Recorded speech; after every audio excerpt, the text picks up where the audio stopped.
Hey everybody, it's Pete Toll, aka PT Sports 84. Back with another video today. I wanted to talk about the official 2K23 roster update for November the 7th, 2022.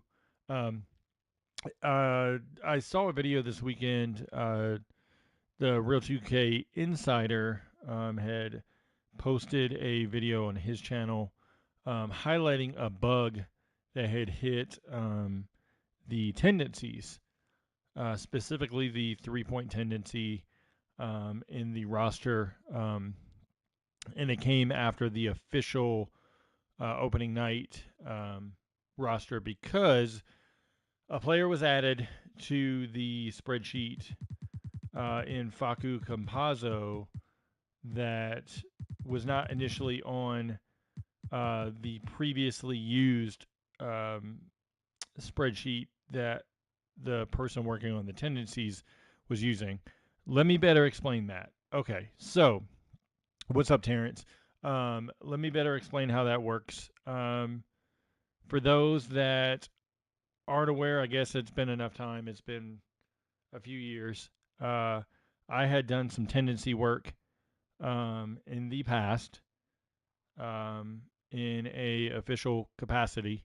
I'm not going to dive into all the specifics of everything. Anyway, so the tendencies are actually um, put on what many would say an Excel document per se, like in a spreadsheet. They're basically like how they look right here is how they are in the spreadsheet, but just add all the teams on top of each other from 76ers to Wizards, all jarbled together on the same sheet.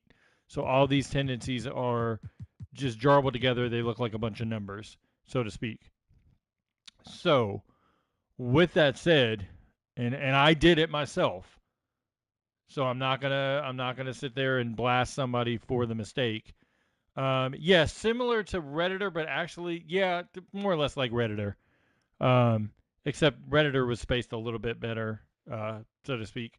Uh, I did the mistake myself when the very first time I ever did the tendencies. I had my own sheet that I was using as a community member, and I went and copied and pasted in the tendencies, and I was off by one player, and it totally screwed up the Oklahoma City Thunder at that time to the Washington Wizards. Because basically, it was Westbrook's tendencies at that time for me that I accidentally um, misaligned in the category. So the first ever update that I put out, I had made that mistake. The dev that was working under said, "Hey, look, you've got to pay better attention to this kind of stuff, like double check your work, all that kind of stuff." For me, it really killed me because I'm an attention to detail person, and I was like, I cannot believe I made this mistake, let alone publicly put something out. I'm stupid. I didn't double check my work. I was just so happy to be working on the tendencies at that time to get everything in, blah, blah, blah. Okay. Never made that mistake again. Um, whatever. So, how it works is a specific dev. I'm not going to name the name. Like, you could figure it out if you've watched my other like videos way in the past, or if you're really perceptive and you want to figure out who's actually working on the tendencies, you could figure out the dev. Okay, so he takes the actual roster sheet from the 2K server. That's whatever roster that is the newest one that he's looking at on the server. He sends it to the third party consultant that he has working under him specifically. That's not a inside 2K individual. This person is working specifically under that dev, specifically on the tendencies. So that file is given to that person, and that person is told a deadline of X amount of days to get the tendencies updated for whatever it is. So it could be a week, it could be 3 days, it could be whatever. Okay, so what happens in this case is that person gets done with the tendencies, they update everything, they complete it, all that stuff. That original dev takes that file and sends it back to the internal 2K team, and they add that back into the roster sheet. That's the updated roster sheet. What specifically happened in this case is the dev that sent it to the third party consultant was using the, I'm gonna guess, opening night roster because Facu Campazzo was not on that opening night roster. Um, and so basically, with Campazzo not being there, when that person sent in the file, it was outdated. So he was missing. So everybody from, let's look and see where Campazzo is on the sheet. Okay, so Campazzo is here on the sheet, say 13th. I'm not sure if they've updated the roster since then, but let's just say Frank Ntilikina, Davis Bertans, like all these guys are off now because Campazzo's added, so the tendencies fall one person less all the way through. So you start with Ben Simmons, you go down the rotation, like all these players are going to be off all the way through. So what was discovered by the Real 2K Insider, actually somebody on Operation Sports discovered it. Real 2K Insider brought it to everybody's attention with the video on YouTube, and then it caught my attention. I was able to get the feedback into the proper dev, and it was fixed. But what happened was everybody was off. Rudy Gobert was basically jacking 6 threes a game because if you look at the roster sheet, and it only had to do with the 3-point tendency. So, like, whatever they did, which I don't understand, I personally never copied tendencies one by one individually, like by lines. I always copied it by the players, like fully across. But I also worked on like the entire tendencies as a whole. Like I wasn't given like one specific category to work on, and maybe that was different for the dev. But what was happening was everybody was off by a tendency. So like Gobert would have like Anthony Edwards like 88 tendency and like all this different stuff. So it was basically off, but they were able to fix it now. I'll have to dive in specifically and see exactly who was fixed where. Like I can tell you right now by looking at them, like they weren't updated 100% because as you can see here, Mike Muscala has a 99 3-point, like in both spot up and 3-point tendency. So for simulation purpose, 99% of his shots are going to be threes. This is the simulation. This is the gameplay. So spot up is gameplay. Shot 3 tendency is simulation. So anytime you sim something, it's going to change it. Now that doesn't mean that nothing was changed. I'm not saying that, but like 89, like 3 for Luka, looks the same. Like, so I don't know exactly what was changed as far as the tendencies. I'd have to go player by player and compare previous. But like, this is unacceptable. Caleb Houston's a 3-point shooter. Why does he have a 0 3-point tendency and a 0 spot up and a 0 off ball? This is the kind of stuff right here that really, I don't even want to like say how irritated I am with these, because these are the kinds of things that don't get fixed for 3 years, because Caleb Houston is not a key rotation player. Therefore, he doesn't play a lot of minutes. So they're not going to edit him because they're going to look at, oh, he's under a minutes threshold. We don't need to touch him because it's not really going to make a difference to the rotations. Like, that's the kind of stuff that if you don't get right from the get-go, at least give him, you know, a considerable amount in the 3-point intensity. Like, Jalen Suggs having a 54 and a 60 would have been fine for Caleb Houston. Like, that's nothing wrong with that. Kevon Harris is a 3-point shooter. What the hell are we doing? Zeros? Like, really? But then Admiral Schofield can have a 99 spot up. Like, get the hell out of here. Like, it doesn't make sense. Mo Wagner, like, has higher than Caleb Houston and Kevon Harris as guards. Like, that doesn't make sense. But you damn sure fix Matt Ryan because he hits a 3 from the corner for a game winner. You make sure that's fixed, though. Like, That's the thing. Like, there's got to be consistency across the roster. And that's what's so frustrating. Exactly, Phelan. If you simulate 3 years or so in my NBA and Caleb Houston ends up developing, right? Zero 3-point tendency, his tendencies are never going to be dynamic. It's not how the tendencies work to be able to change as you go along. Like, why does our Isaiah Hartenstein have a 9 and a 15 here? Not singling him out because he can shoot threes, but why does he have a 9 and a 15 and then there's zeros for Caleb Houston? Like, that makes no sense. If you scouted Caleb Houston at all, even 1%, then you know Caleb Houston shoots the ball. Yeah, yeah. Hey, coach, I didn't mean to attack the Lakers. Yeah, they do have to take any win they can get. But hey, that Matt Ryan three was like impressive, especially with I think it was Herb Jones, if I remember correctly, was like right there on him. So that was an impressive shot. But lucky, but impressive. Um, but yeah, like it just doesn't make sense to me. Like you've got to know your what your personnel is and stuff like that. Like for example, like Walker Kessler. Like if you're gonna go ahead and update the tendencies and stuff, you know that Walker Kessler's not shooting threes in the NBA. Like just know your personnel and things like that. Like know what you're editing. There's no reason Mark Williams. Why the hell does Mark Williams have a spot up three of 75? He is gonna be in the post. Like yes, he's played in the G League and he hasn't really touched the NBA. But watch the G League tape. I guess like they're probably not going to because there's more work to put in to it, and I get it. For time consumption purposes, you can't watch everything. But AJ Griffin is a three-point shooter. If you watch Duke, who's a major college team, why is he only a 10 spot up three? It's what he did at Duke. He spots up from the corner in the wing.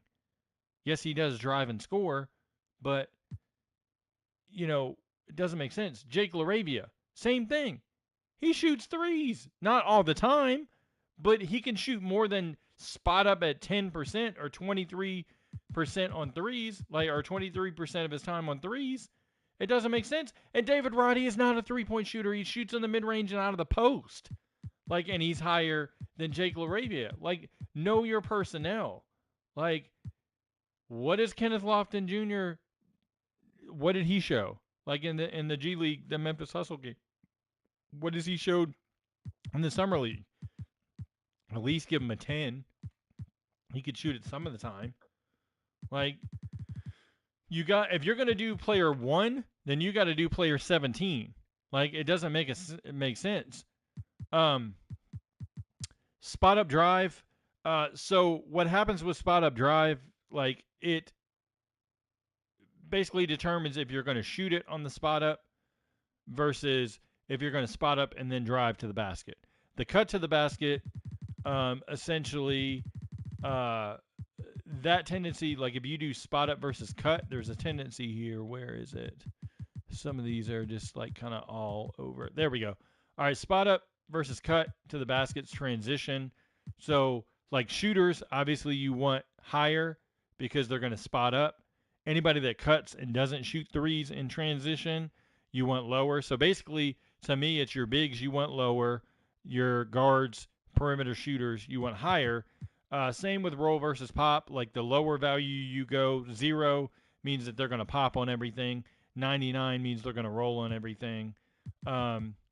You've also, if you're looking at them cutting off of a spot up and stuff, you've got to factor a lot of stuff in. You've got to factor their drive tendency is how willing and how much they're going to keep pushing to the rim.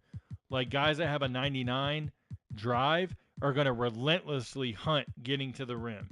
So you see a lot of players on the roster. I'm trying to find the drive tendency. That have 99, right? That means they're going to constantly keep going. Kawhi Leonard, once he drives to the basket, he's going to keep driving and driving and driving until he can get to that basket. John Wall, Paul George, the same. So when you have these at 99 and they're not guys that generally drive, there's no reason Reggie Jackson should have a 99 drive.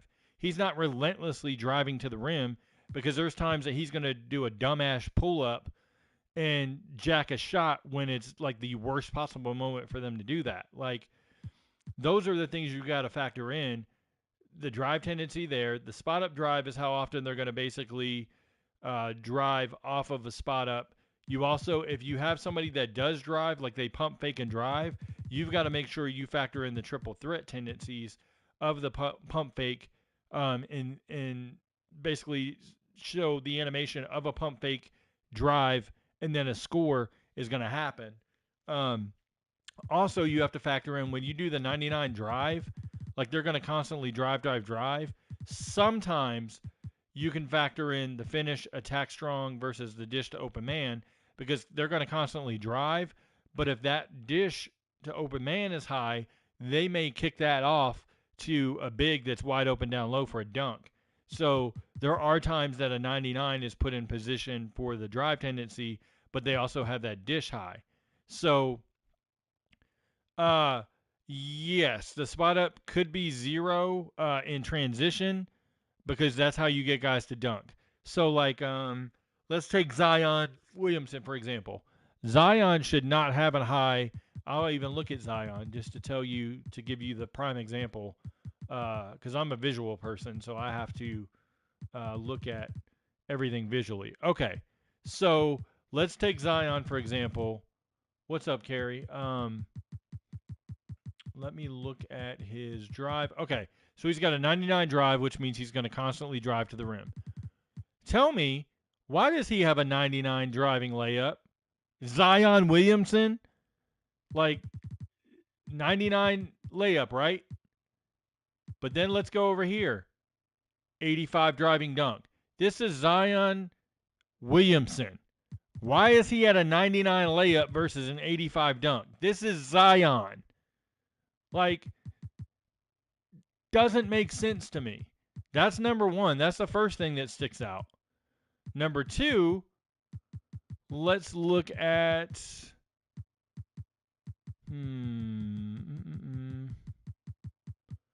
Okay, he has 99 finish, so that means he's going to basically finish everything at the rim.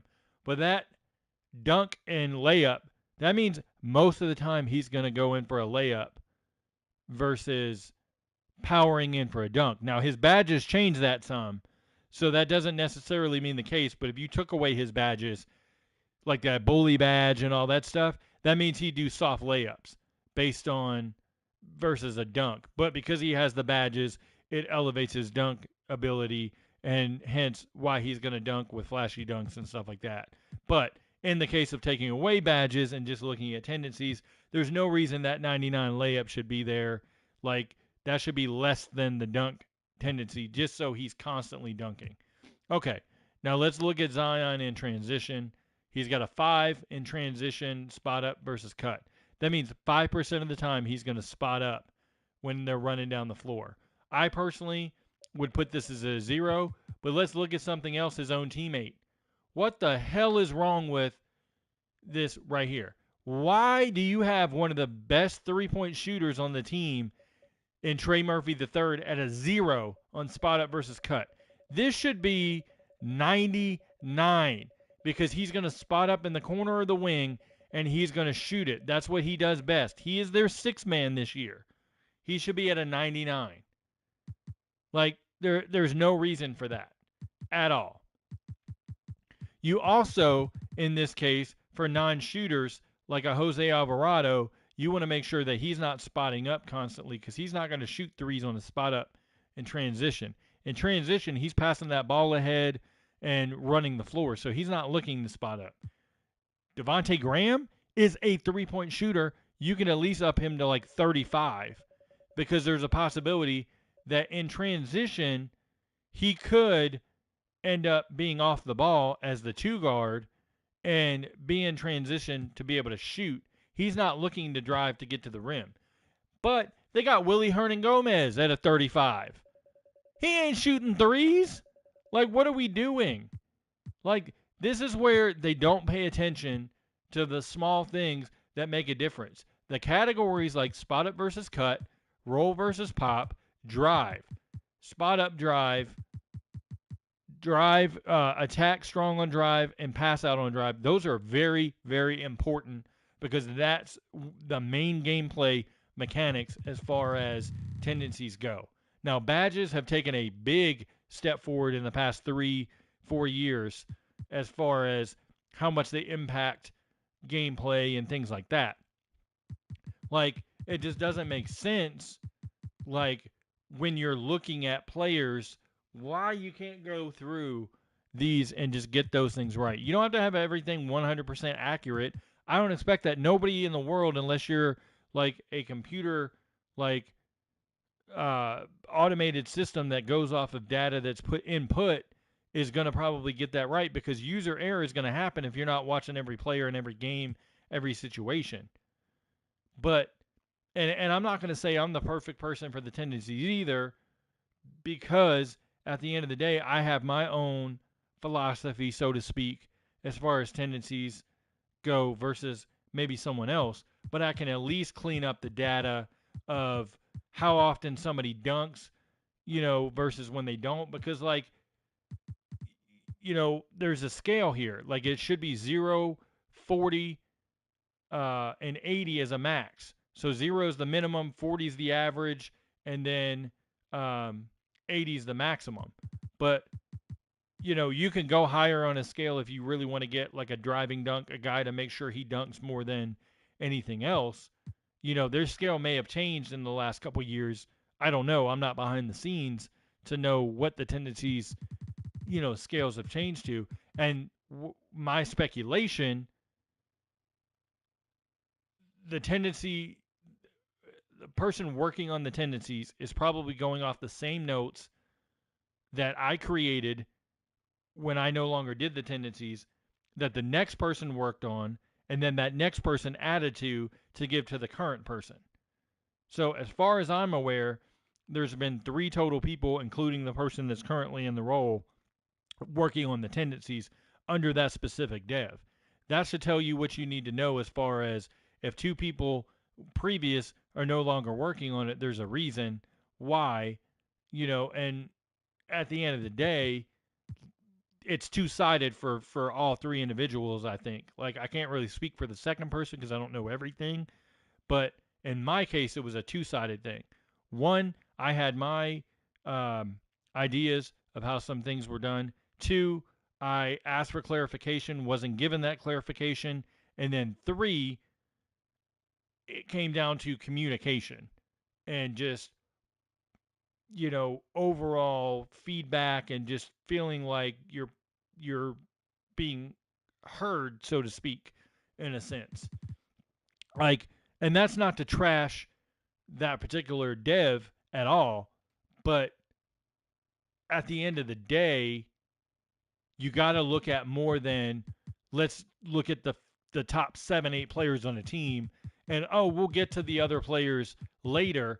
And later never comes, because every year you're adding 60 new players to the game, and players are getting shuffled around on teams, and so those things don't get touched tendencies wise.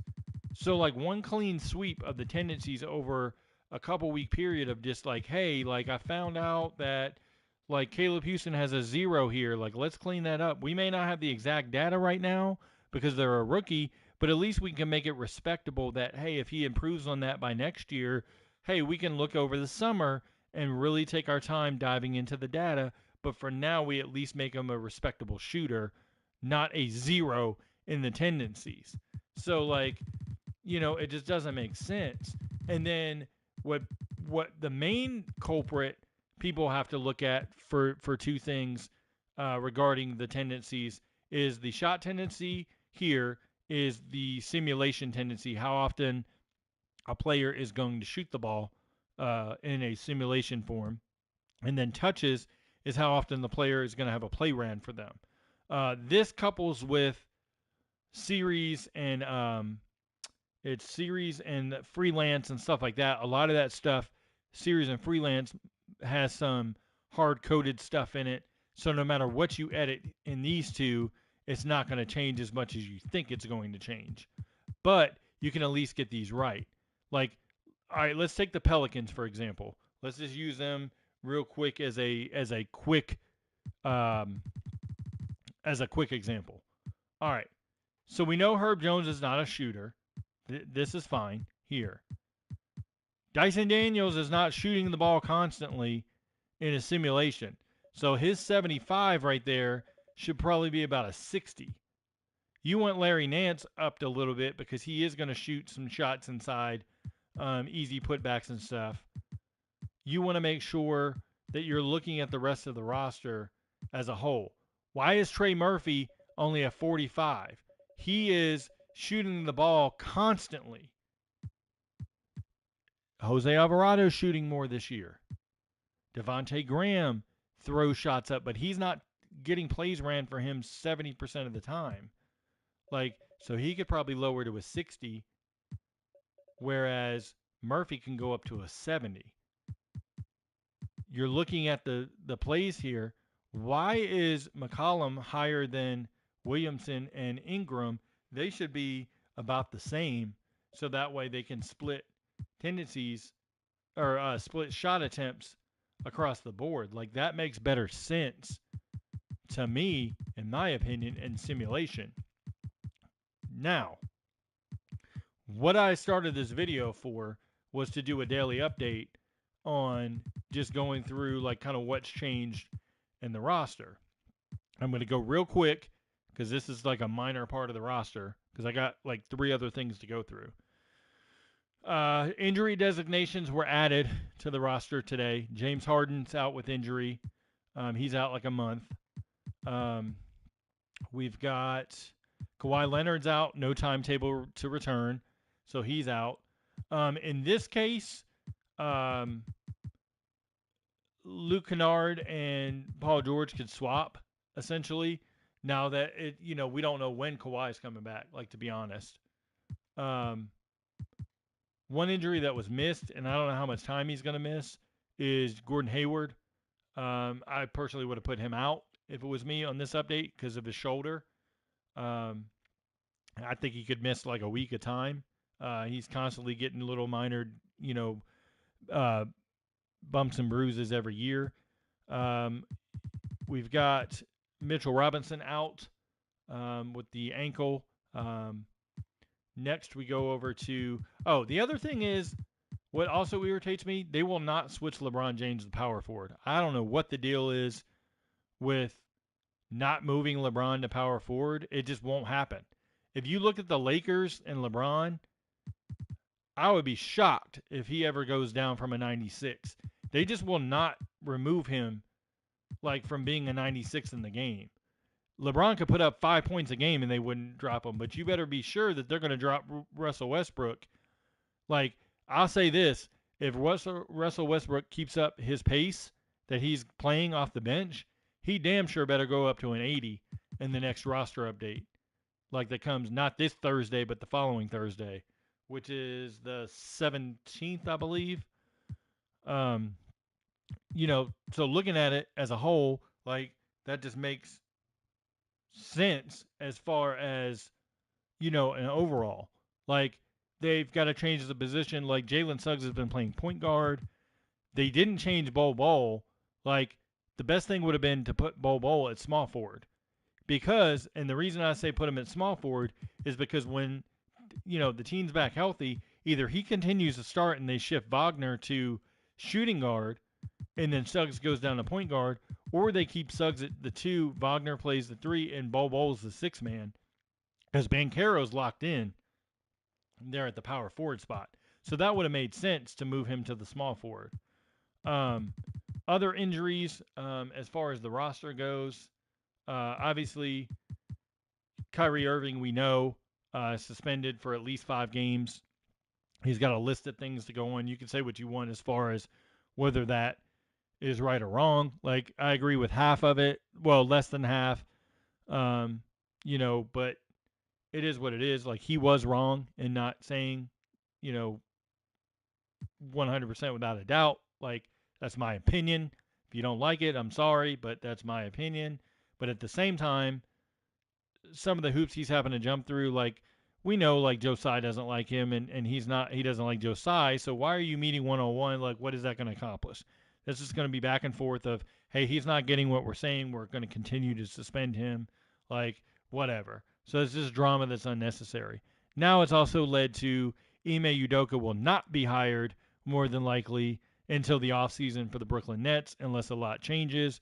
The NBA front office doesn't like the hire because of the optics around the Brooklyn Nets. Number two, female staffers on the Brooklyn Nets already feel uncomfortable and he hasn't been hired because he hasn't even had the chance to go through sensitivity training, any of that stuff, and they were already going to hire him, which is not a good look on any company that you work for because it's almost like, hey, he got that suspension, slap on the wrist. All right, cool. Like, let's just move on and hire him somewhere else. Like, there's no chance for him to learn and grow. And I believe everybody deserves a second chance, but based on the rumors of the stigma around him with multiple teams, whether it was the Sixers, the Nets previously, things like that, he had a history of improper conduct. To what degree, I don't know, but he also was on that Nets team previous, and it wasn't that long ago. So if there are same female staffers there, that's a delicate situation that really has to be looked at. Chris Duarte's out 4 to 6 weeks. They added the injury for him. I would love to see Ben Mathurin finally get the starting job. I don't know what the hell Indiana's waiting on there. Major injury alert is Pascal Siakam. Siakam is out for a little bit, at least 2 weeks, if not more, with the groin injury. That's troubling because even though the Raptors are capable of winning, he's a big piece of what they do. Next thing they added in this game, they finally added back Jordan Hall. He was signed like 5 days ago, but finally gets added today.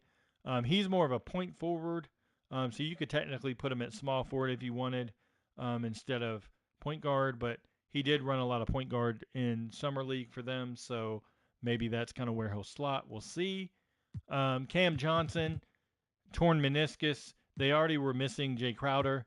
That means now that Torrey Craig's going to start with Dario Saric, who should be moved to power forward eventually because he soaks up the backup minutes. And then lastly, an injury I would have added, but I didn't see it here. Andre Iguodala hasn't played all year, but they refuse to do any kind of edits to the Golden State Warriors, whether that's coming from the higher ups in the company or whatever. Curry never drops below a 99-3. Klay Thompson never drops down. His defensive ratings are still like sky high. So there's never any penalty for like those key guys.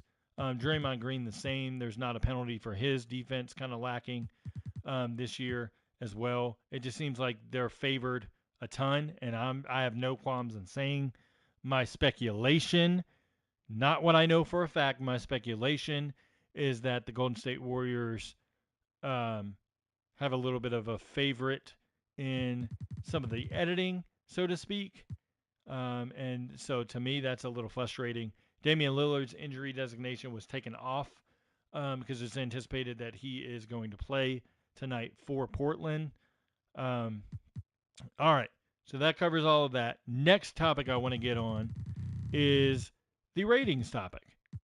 Why does Anthony Simons still have a 79 stamina and he's a starting two guard? He's injured right now with an injured foot, but there's no reason why he should have a 79 stamina. You know how many dribbles he's going to have on the court before he's tired and has to go to the bench? Probably like 3 dribbles, and then he's going to be right on the bench. You got a 27 in strength. That is terrible. Then you got Damian Lillard at 63. At least meet in the middle and give him like a 40. Like 27 is ridiculous. What I wanted to touch on specifically with this is, if anybody knows me, they know I try to be even keel. I try to be optimistic. I try to give benefit of the doubt, right? So when it comes to athletic ratings and defensive ratings, and this is attributes, this is not tendencies, this is attributes. When it comes to athletic ratings and defensive ratings, those don't get touched as much as they should, roster-wise, across the board. And I'll give you an example. Specifically went with the 76ers because they're my favorite team. They're who I can tell you without a doubt that I watch the most. I break down film the most on. Probably the Hawks being the second because I live in Georgia. So like it's just because it's all over like everything that's local and stuff like that. So I try to follow the Hawks and everything like that. So anyway, all right, if you look at the uh, athletic ratings, which are like speed, speed with ball, vertical, um, strength, like those athletic ratings play a big part in the game, right? Okay, let's take Tyrese Maxey for example. Okay, see here that he has an 87 speed with ball. What do we know about Tyrese Maxey? Like if you didn't really know much and you just had to watch him on the court, you know he's one of the fastest players right up there with like De'Aaron Fox, like guys like that, right? So why is he 1 point separated from James Harden with speed with ball? There's no way in hell you could tell me James Harden is on par with Tyrese Maxey. So why not up Tyrese Maxey to a 92 speed with ball? You drop Harden to like an 85 because I think that's fair based on where he is. He's not dribbling and getting by guys and doing all that kind of stuff, right? So you've got that. Then you go over here to speed and acceleration. Speed with ball and speed and acceleration should all work hand in hand as far as um, those ratings go, right? So Maxey's only got an 89 here, right? But then James Harden's got an 87 in the same category. Why does James Harden have an 87 in these categories when Maxey's got an 89 when we clearly know Maxey will blow the doors off of James Harden in the speed and acceleration thing? Why not put him at a 95? So then that way it gets it in line. You're dropping Harden down to an 85 so it can, kind of be in line with where they are. That's not the only example. Daniel House is a 63 speed and acceleration. He's a perimeter defender. Why is he not like a 70? Well, then we go down here and we look at Michael Foster Jr., who was added as a two-way player, has got a 74, but yet you have Georges Niang at a 44 and a 46, and a 74 for Michael Foster, who's not played a game in the NBA. How do you know what his speed and acceleration is? And you've seen Georges Niang for 3-4 seasons, and you can't up him? 44 and 46 is ridiculously slow. So 64 and like 62 is relatively easy to determine, like, hey, he has some foot speed. He's not the fastest guy, but at least get him up so he's right there in speed. Why does Paul Reed, who's one of the, better rim running bigs that they have at a 49-47, when you've got Montrezl Harrell, who he's just as fast as, if not faster, at a 62-57, Joel Embiid at a 69 and 67, but yet Paul Reed is at a 49-47. Makes no sense. Let's look at the strength rating. Strength rating hasn't been touched. Like, I think that gets touched once every like 4 or 5 years. So strength, Paul Reed is strong. At least give him a 70, because if you gave Michael Foster a 70, you got to give Paul Reed a 70. Like, Georges Niang's a power forward. At least bump him up to 65. Julian Champagnie is a wing that there's no way he has a 37. That's like a point guard strength. Like, these are the things that aren't paid attention to. Vertical. Let's look at that, for example. James Harden's got an 87 vertical. When the hell do you see James Harden dunk the ball? Like, he ain't getting up there dunking like one of the top tier dunkers in the game. Like, get out of here. Like, that's not happening. Let's look at DeAnthony Melton, another guy who's a speedy guard that's able to defensively defend and do different things. He's got a 76 for speed. But yet Michael Foster's got a 74. How is he 2 points higher? How is he the same speed as Matisse Thybulle? It just doesn't make sense to me. There's no consistency with speed, strength, acceleration, speed with ball, or vertical. There's no consistency with it at all. And that's where I have problems, because it's not rocket science to say, hey, let's go ahead and rescale this entire roster. Let's take a couple days and we'll redo these.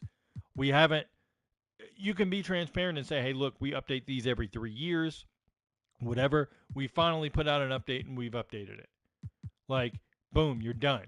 You don't have to touch those when you do a roster update. The defensive stats. Daniel House at a 55 defensive consistency doesn't make sense to me. But then you got Daniel House at a 55, right? Let's go to James Harden 65. Like, what are we doing here? Shake Milton at a 40? Like, that's less than Furkan Korkmaz, who can't defend a chair standing, like, sitting still. Tyrese Maxey's not a 65 defensively. Like, realistically. Like, perimeter defense. So, on perimeter defense, Maxey's a 79, Harden's a 70, but yet we've got Daniel House at a 60. How does that make sense? It does not. There's no way you can tell me that makes sense. Like, it just doesn't. Like, lastly, let's go over to the intangible rating that 2K likes to inflate whenever they're trying to get a player to a certain number. Maxey's at a 98, but if you adjusted all these other things, such as strength, like Maxey at least can get a 50 in strength. Like, if you knock this down to like a scale of, like, let's say 50 for two-way players, 60 for non-rotation players, 70 for rotation players, 80 for starters, 90 for all-stars. And if you really have to, 95 or 99 for a player if you really can't get their scale based on the scaling of the tendencies. Like, then that's when you could do it. But at the end of the day, like, they've got Paul Reed inflated to an 80 to get him up to a 73 for intangible, when you could have fixed speed and acceleration, you could have fixed his defense, all those other things, and then you could have knocked his tendency or his intangibles down to a 60 or a 70. Like, his hustle's at a 70. Like, it just doesn't make sense overall. Like, scale the intangibles after you look at these individual ratings, especially defense and the athletic ratings. Not to mention stamina. Like, why is PJ Tucker at an 88 when he's playing 35 minutes a game? Like, he should be at 95. Like, you're looking at guys like Daniel House and things like that. Those guys play major minutes off the bench. Thibault as well. Like, those can go up to a 90. D'Anthony Melton's only an 80 stamina when he's the lead guard off the bench. No, the intangibles is a modifier that is able to help the roster team edit overalls to what they need to get to. Instead of going through, like, if you fixed, and this is my opinion, if you fixed the athletic rating, strength, speed with ball, speed, acceleration, vertical, like, I guarantee you a lot of players would look a lot different and would be up to scale and things like that. Then defensively, you start looking at the numbers and things, you know, it basically fixes a lot of players. The Real 2K Insider brought up a great example of not watching a player. He brought up, where is he? Walker Kessler. Anybody that's watched Utah, and I'm sure there's been a lot more people tuning into Utah since they've been on their win, because a lot of people didn't plan on watching them because they were going to be terrible and all that stuff. If you watch Walker Kessler, he's a rim protector. Why does he have an 80 consistency, averaging 5 points a game? Why is his block not at a 90? This offensive consistency could be at a 50, but yet his defensive consistency is at a 55 and he blocks shots. How could that be? That means you didn't pay attention when you were editing. A 37 in speed and acceleration, that's like stuck in the mud. You can't run at all. Get him up to like a 52. At least make him decent on the roster. Why has he got a 69 strength, but then we got Tobias Harris with a 73? and he's a big man that plays inside. It makes no sense. But we can go inflate his intangible rating to make sure that he's pumped up to a 76. Like, let's do that. Like, badges, like, the thing with badges, like somebody said they don't pay attention to them. Badges are done by a separate dev and they're done once a year, if that, like in bulk. There might be players sporadically on a roster update that they have to touch because there's no other way to get a player's overall up, but for the most part, they do one massive update across the board, and that's it. And the person that works on the badges, I don't even know if he has time because he's one of the lead developers on the game in a certain area. So how does he have time to watch all these games? There's no way possible and then have a home life. It's just not.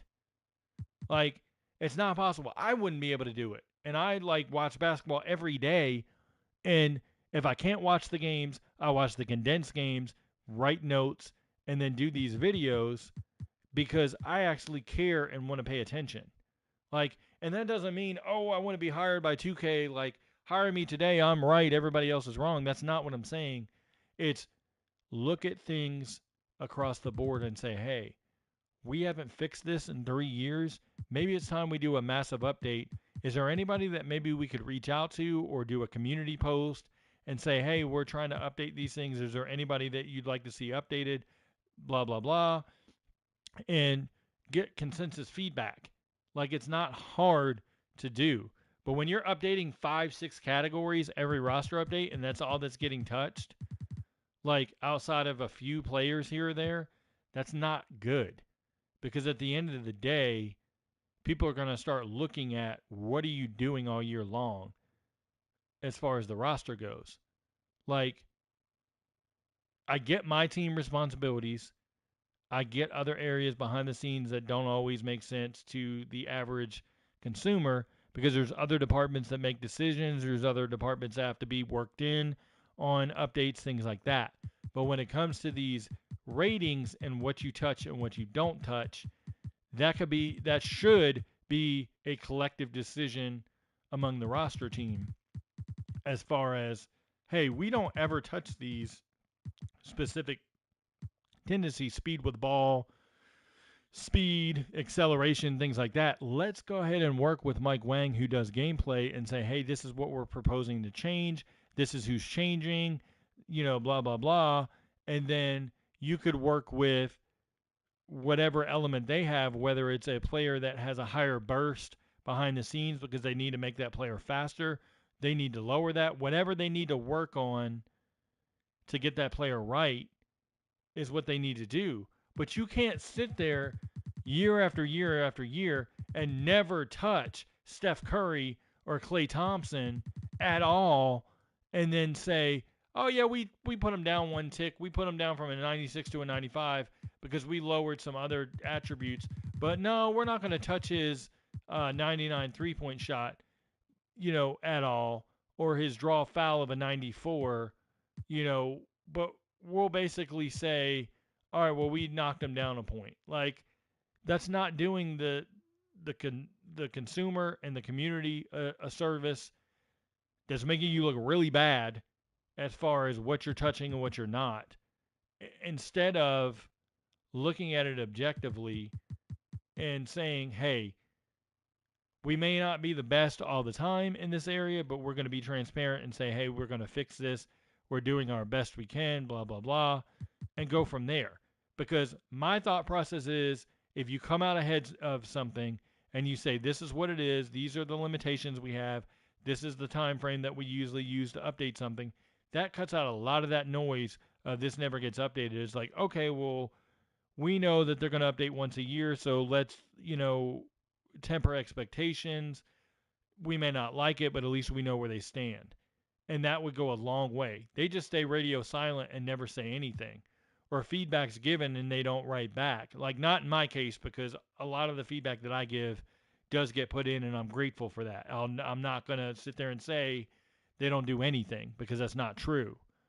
But there's areas where they could be better, like looking at Klay Thompson, just as I'm going through. Why does he have a lateral quickness of 87? He had major injuries. That could go down to like an 80 right there. His defensive consistency is not an 85. They're one of the worst defensive teams this year. Like, it just doesn't make sense. Buck in, why? Like, what am I doing with uh, Larry Robinson's badges? Oh, he's got 15 badges. Yeah, that's because they copied and pasted somebody else. They used his. This is what they did right here. They took edit player. They did import use NBA player, and they picked whatever player they wanted to that looks good enough that we can guess on from Basketball Reference. We can guess who to take badges from, and we'll just copy and paste that in, and then that's what they did. Like, that's all that happened there. So you can't look at and you can't look at this is what's crazy. So the classic teams are done by a dev separate from the person that worked on the My NBA era stuff, separate from the person that works on the current rosters, separate from what's done for the all-time teams. There's too many hands in the cookie jar and not someone that is double checking the work. These tendencies they might as well at this point get rid of the classic teams because they don't update these guys hardly at all. I'm not going to say they've never had updates because they have, but as far as an overall consistency and getting the tendencies right, getting the ratings right, getting guys on par to how they played, this shouldn't be hard because this data is not changing. Once you get it done once, you don't have to do it again. That's not why it's not hard. Like, if you add in a player, like let's say tomorrow, the 94-95 Knicks get Anthony Mason added to the roster. Okay, Anthony Mason's here. We need to make sure to properly rate him. We need to, if we have to, adjust some tendencies as far as touch tendencies, shot tendencies, stuff like that. But as far as ratings go, there's no change in rating that you would have to do for any of these players if a new player is added in. That's tendencies that you would have to update as far as the other players plus the new player being added in. Like, it's just not hard overall to navigate this and communicate across the board and all want the same thing of, hey, we really need to take our time.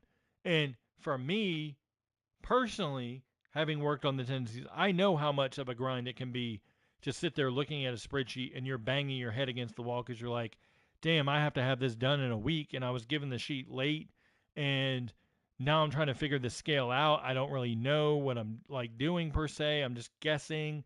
I'm not really getting feedback. Like, what's going on here? All those anxiety, frustrations are there. But if you give me the experience I have now and put me in the tendencies position, I'm still going to make mistakes, but I can tell you now I can at least scale these these tendencies appropriately. I'm not going to speak on the tendencies because that's not my or the attributes because that's not my area of expertise. Go to the Real 2K Insider if you want a better outlook on how they're scaled and looking at it overall, I don't think that the roster team is dumb.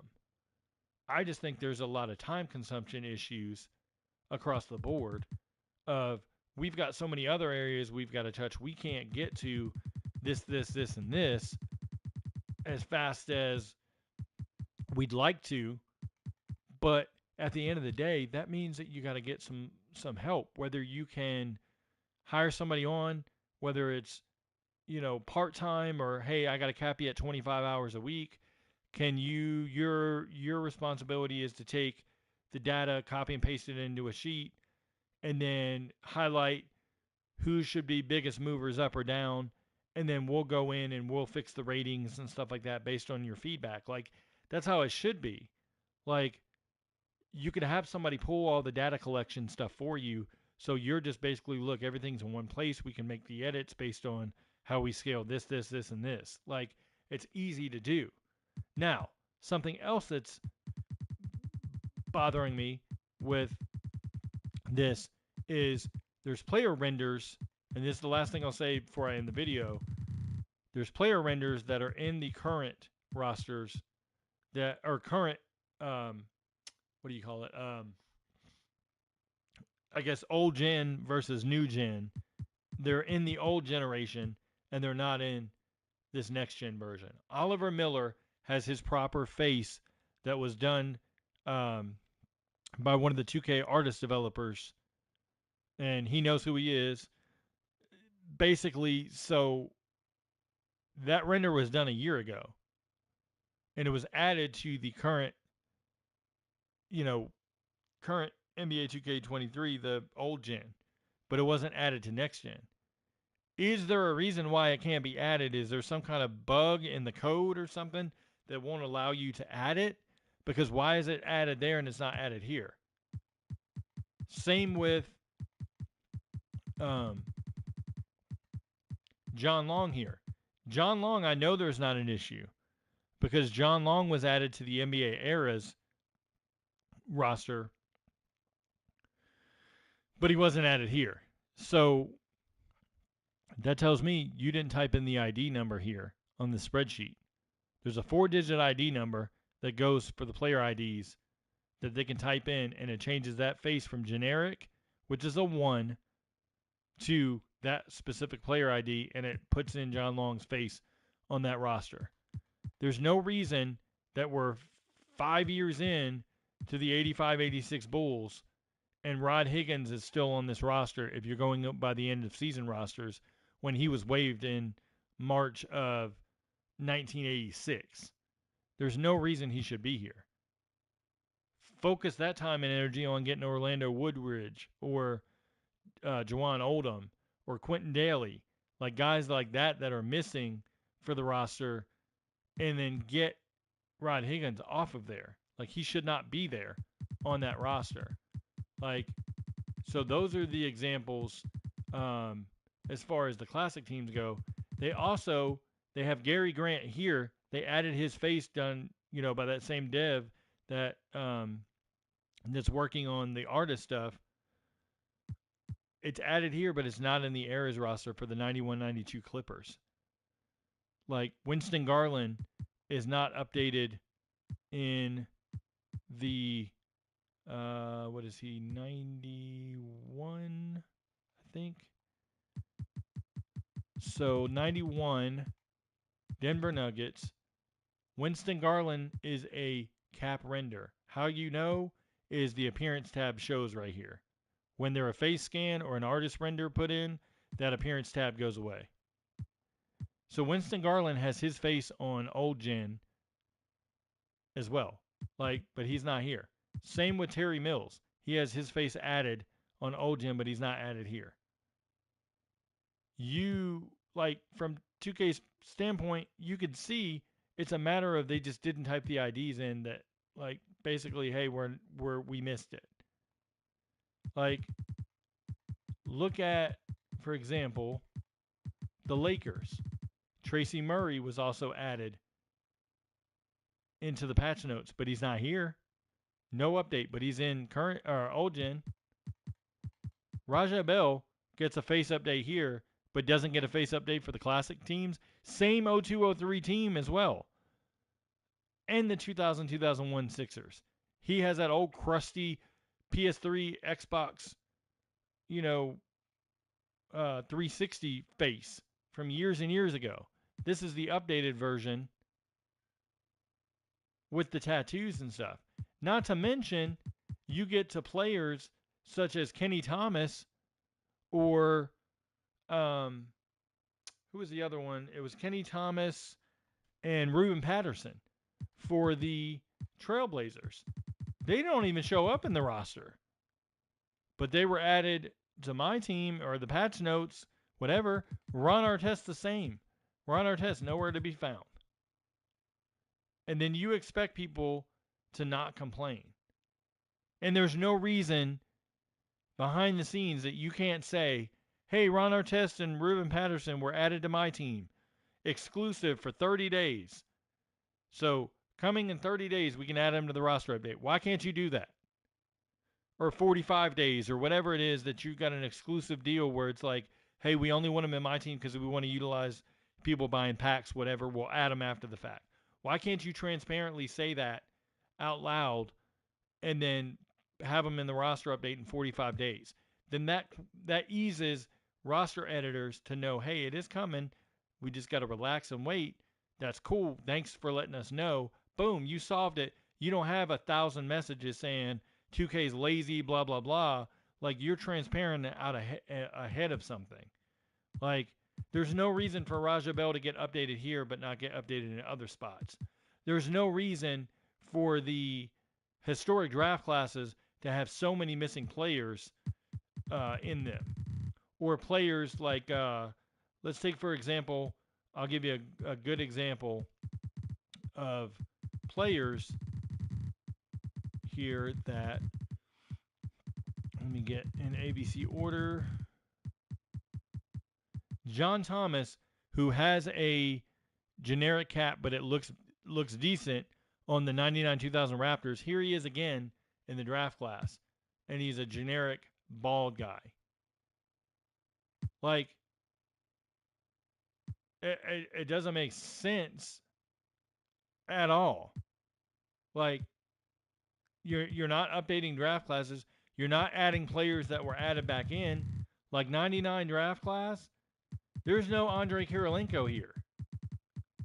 But he was added back to the roster, but you never took the time to add him back in here. And that's the thing. They'll go the entire year almost without updating these unless somebody makes a fuss about it, and you got to be angry about stuff. And it's not fair to the consumer that you got to get angry about this, because then you get painted as being difficult. Or you get painted as 2K ignores you, and that's not fair, because all we want is the game where we don't have to spend precious hours of our time editing it and fixing these things. We just want to be able to pick up and play. Like, that's all there is. Whether it's attributes, tendencies, whatever. Like, we just want to be able to pick up and play. And these are simple things. It's not like you have to recode stuff across an entire roster. Like, look at stuff. Like, and there's going to be errors. Everything's not going to be fixed. But you can at least take the time to do the simple things and make it better. Still not fixed. And we're 2 years in. The Pelicans have 0 3-point plays. This is on the dev that works on the playbooks and the play types. Plain and simple. No way around it. That means you just didn't have time to get to it, which means you need to, or should, I shouldn't say need to because that's demanding of someone. That's not fair. You should think about basically subcontracting that specific area if that's not an area you specifically have time for. If you're working on offensive, defensive AI and different things like that, then like say, hey, we know we aren't up to speed on getting these playbooks 100% correct. Let's take the time to knock these out, whether it's all 30 teams or however many teams that you're missing. Like, let's get those fixed. The Bulls. What's DeMar DeRozan and Zach LaVine do the most? They isolate, right? DeMar DeRozan shoots mid-range. Why do they have no mid-range plays, no isolation plays? But then we go to the specific players. Like, let's look at the Bulls, for example. Zach LaVine, isolation. There's no isolation plays, so he's never going to isolate. DeMar DeRozan, isolation. He's never going to isolate. Let's look at guard post-up, right? So you see guard post-up there for DeRozan. There's no guard post-up plays. There's no mid-range plays. So these three plays right here for DeRozan won't even happen. He'll pick and roll ball handler the entire time. That's the only play he's going to run. Because there's no plays for isolation, guard post-up, and mid-range. That's not acceptable, man. Like, it's just not. Like, let's look at the Pelicans, right? So I said no 3-point plays, right? What CJ McCollum got right there? Like, it doesn't make sense. Their best they're 6-man 3-point plays, and there's nothing for Trey Murphy. And because his 3-point tendency is low, he's not going to shoot him anyway. So you basically make Trey Murphy useless on this roster because you didn't look at the tendencies and you didn't look at the play types and you didn't look at the playbooks. So you make it useless to play with the Pelicans online because they have no 3-point plays. Yes, you can go in and add your 3-point plays, but let's say you're playing a user that says, screw this dude, he's making too many edits. I'm going to basically mark it as I get the win because he's taking too long in the menus because you're having to fix all this different stuff. It's not fair. Like, it's just not. Why the hell would EJ Liddell be a pick and roll ball handler? In what world have you watched tape of EJ Liddell at Ohio State and said he's a pick and roll ball handler? Like, it just doesn't make sense at all. Like, when the hell does Zion post up low as a first play? When does that happen? Like, it just doesn't make sense. Like, none of this stuff adds up, man. And all this stuff collectively, if fixed, makes a entire different game on default sliders. Because I don't change my sliders. I play on Superstar and leave it at that, and I have the greatest time offline by just changing a small amount of things. Like, because when you look at gameplay, 2K tunes it out right away and says, oh man, we can't change this, and this because it affects gameplay and it's going to affect a certain area and this and that. Bullcrap. Because I've kept it on default sliders, so it's not changing a thing. And if you change these play types and add some plays to the playbook and really tune up the tendencies, the simulation is entirely different and not 100% accurate because there's too many other variables, but it's damn sure closer than the Pelicans making the finals every time or Luka averaging 40 points every time in a simulation. In fact, let's go to, I'm going to show you an example because I don't have any appointments today or anything like that, so I have a little bit more time to dive in to this. Let's go into the eras. Let's go into my NBA. I'm going to delete these because these are old. Oops, I did not mean to click that. Let me exit out. Got to do a new my NBA.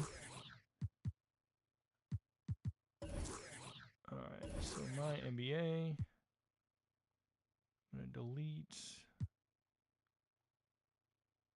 Alright, so new save.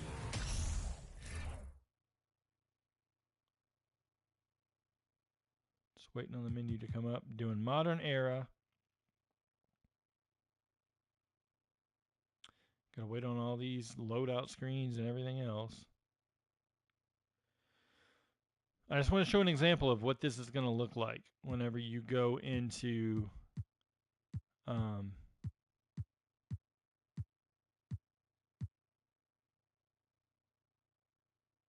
let's do options list.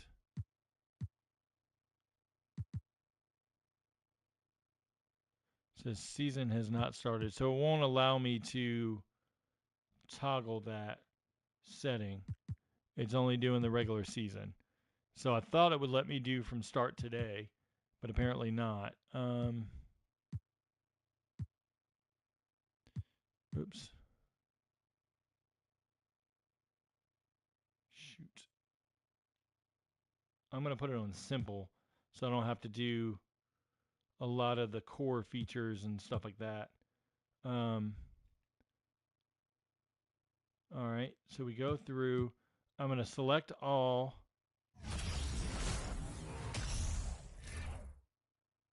Continue. I'm going to do load the draft class up. Feel I'm going to do your draft class. Where is it? 2023. It's the one I know the best. Go into options. Just want to make sure I set the settings correctly. I want autosave off. You want to normalize those played to simulations. I'm going to take injuries off because I want to see what happens as far as minutes and all that kind of stuff goes. All right, so let's just say I take it as is. and we sim through the regular season.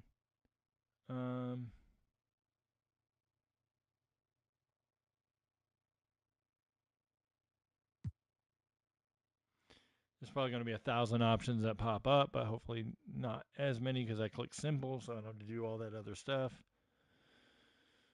Now, obviously, this is not going to be 100% accurate because I'd have to go team by team and say, oh, so and so's in the rotation versus not, Um, but this will just give you a better understanding of where the simulation for 2K is and just kind of looking at overall stats and stuff like that. So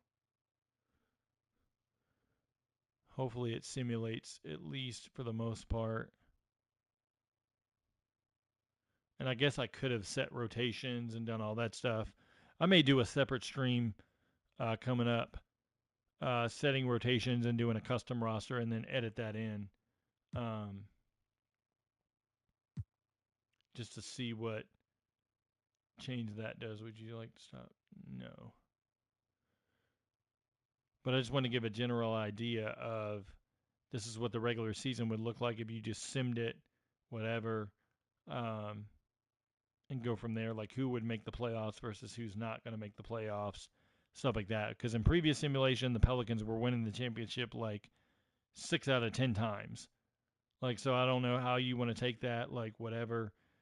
But to me, it was not realistic. All right, Luka, like, let's look at this for example. Luka's averaging a triple double. Luka's shooting 45% from the floor, right?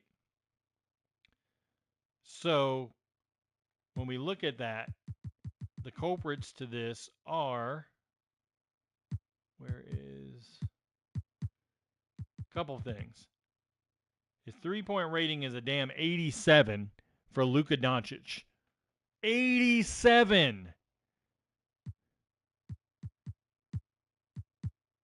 His tendency to shoot the three, well, he has a 99 shot tendency, not a big deal there because it's going to be what it is. But his 3-point tendency is an 89 in simulation. That means he's going to shoot constantly. And with that 87, coupled with badges that propel that 87 to like a 95, he's going to hit constantly. So it makes it a 45% 30, where he's not that at all. His free throw is at like an 85 when he's a career 70-something% shooter. Was he like 70, 73 or 75% shooter, something like that?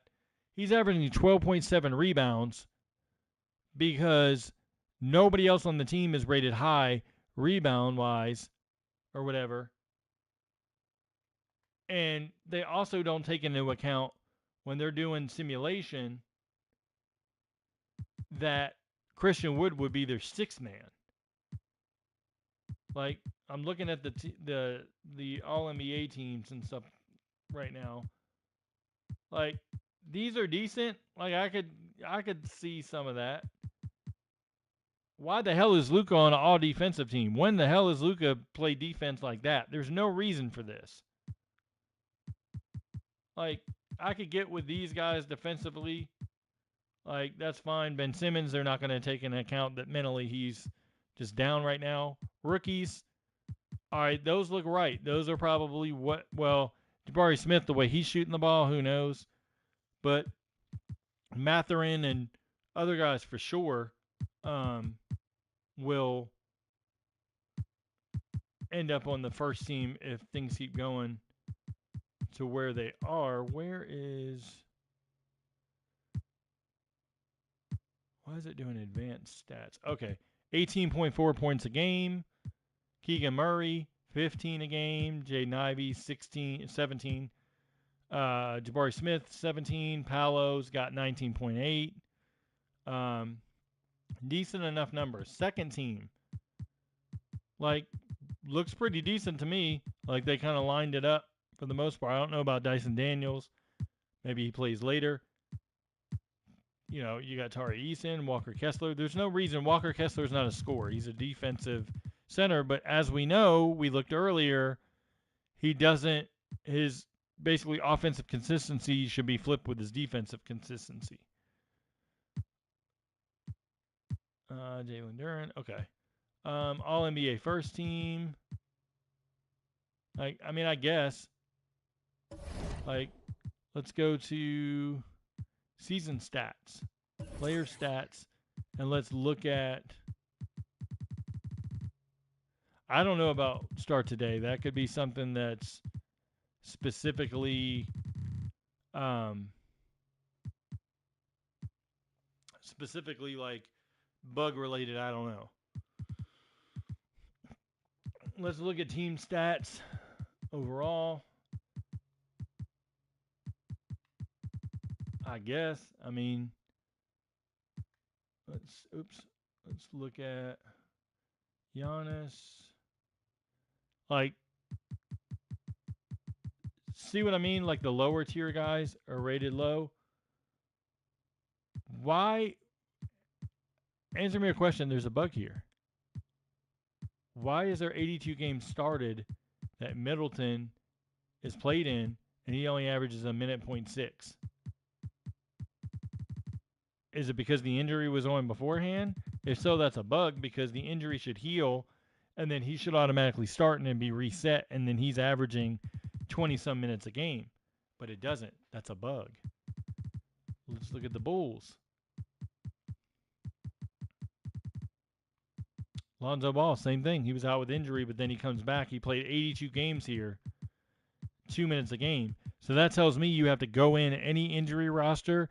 You have to go in and use your custom roster and then place those guys in and off injury and then go from there for realistic stats. So that's good to know. With the Clippers, same thing. Yeah, it's exactly what's happening. So they're starting, but they have the injury attached to them, so they're not playing. And so that's what's happening here. Like, there's no reason that those shouldn't automatically fix or the injury designation goes away and those automatically adjust. It could be a setting that I didn't hit, maybe something like that. But at the end of the day, like Desmond Bane's had a breakout season. You have to adjust for Desmond Bane having that breakout season. John Morant, you can keep him around there, but you got to up Desmond Bane. You just disabled injuries, so that's okay. All right. Well, if I disabled injuries, let's do it over again, just for the sake. It doesn't use the injury-free roster. Okay. All right. So my mistake. Okay. So let's go back in. Go back in. I'll use injuries. Let's just say that. So that way it fixes it. It solves maybe the issue, whatever. The only thing I worry about is like Chet Holmgren and stuff coming to play, but maybe that won't happen per se. Let's just do it over. Just to save face on everything. And see, I don't know why it won't let you.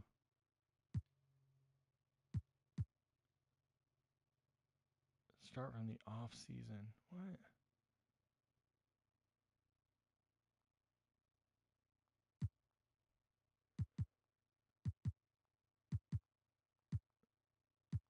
Okay, it doesn't do from today. It won't allow you to do from today for whatever reason. That's weird. I guess it's locked or something like that. Like whatever. All right, so you select all. It's broken. Okay. Low draft class.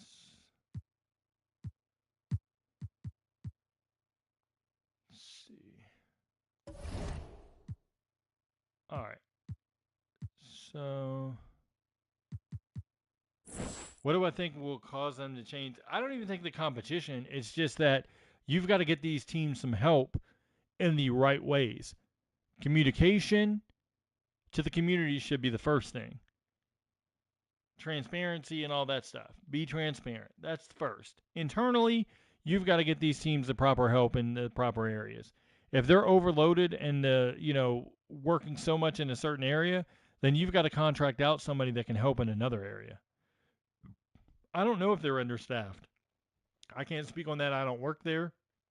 But it seems to me that a lot of the times it's time consumption issues as far as um, all that stuff goes. So I'm gonna make sure.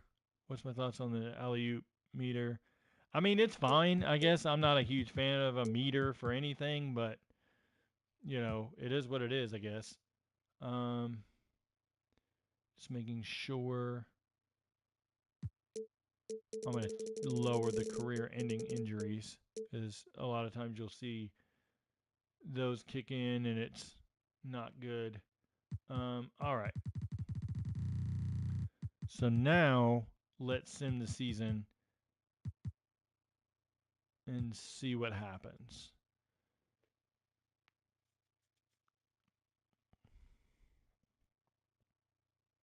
I forgot to set it to simple, so hopefully it won't change. I kept injuries on, so Julian Champagne. Uh, this is G League stuff. See, this is where a lot of these options are going to pop up. If I put it on simple, these wouldn't happen per se.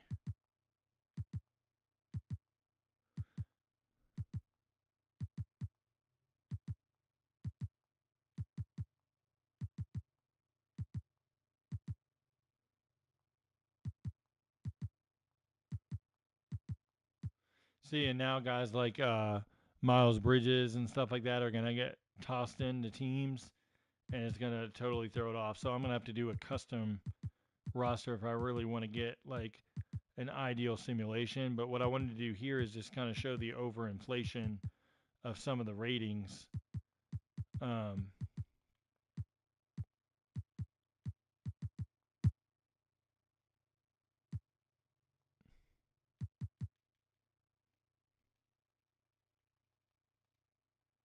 just trying to speed through this.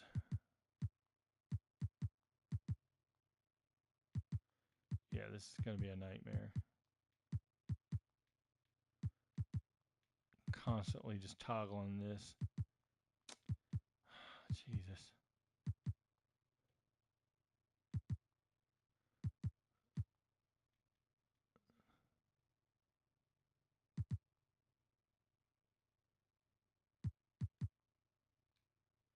Let me see something.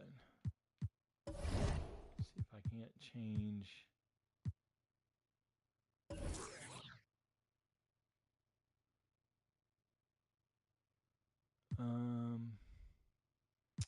Where do you change?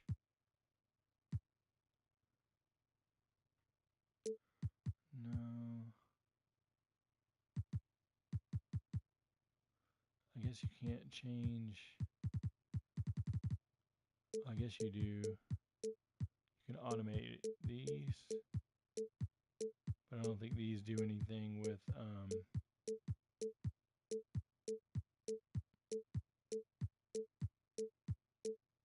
all the other options that were popping up.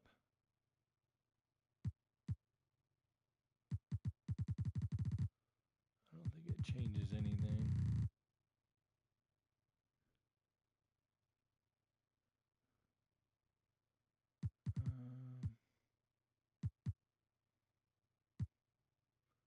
All right. Now let's try to simulate and see. It's probably still going to pop up every 5 seconds. Yep. Even though I said to automate all that stuff.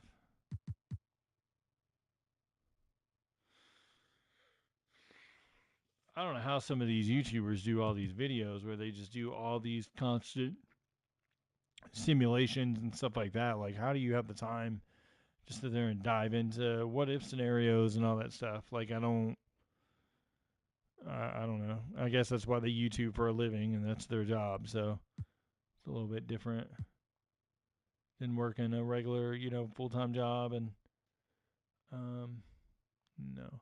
And then, putting these videos up or whatever. But I just wanted to do this part, because it simulates and just shows kind of some of the discrepancies that I was talking about in the video otherwise. So hopefully this is the end of the, it'll go all the way through without prompting me to do something. And we'll kind of see what the awards look like and things like that. I'll come back and I want to edit a roster and just like fix some of the 6 men and rotations and stuff like that and see what happens overall. Okay, now Luka's, Jesus. So yeah, so it's a constant thing. Uh, Luka's overinflated rating, especially from three. Now he's averaging 39 points. The reason for that is a lot of the other players have low shot tendencies and or touch tendencies, and so nobody else on this team looks to score other than Luka. Rookie of the year is Paolo. Okay, I can buy that. Kelly Olynyk, 6 man of the year, because they started Walker Kessler. Because why? Walker Kessler is the same rating as Kelly Olynyk, so he gets to start. And there you go. Defensive player of the year, Giannis. I can buy that one. Alperen Sengun is most improved. Okay. JB Bickerstaff, coach of the year. Executive of the year is fake. So, all right.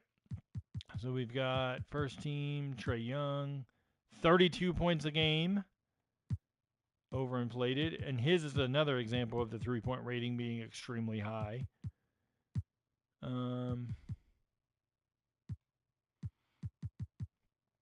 Joel Embiid. All right. All NBA third team, Paolo Banchero makes it as a rookie. I don't buy that. Like, that's just not realistic. All right. Defensive team. Luka again makes it all defensive team. So there's something going on with his defensive badges and or defensive rating that's making him finish, to that point. I'm going to actually look at him real quick. Let's look at his defense. Yeah, perimeter defense is a 75 for Luka Doncic. Come on now. Help D is a 76. Come on. Defensive consistency 68. That's too high. Then we look at, what the hell is this? Don't care about that. Tendencies. Like how often he's contesting stuff.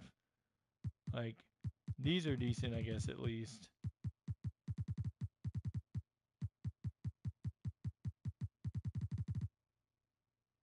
All right. Well, I'm going to look at his badges. All right, defensively.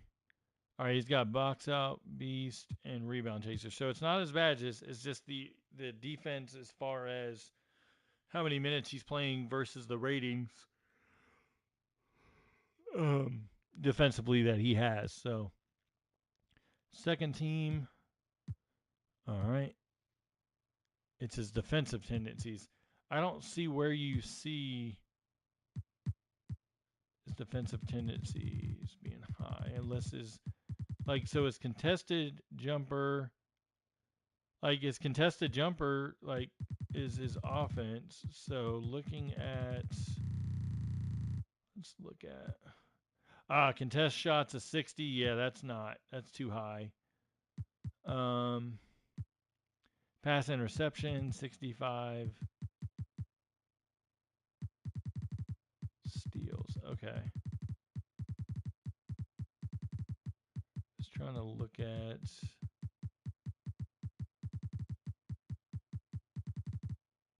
I didn't see his steal rating. I just missed it.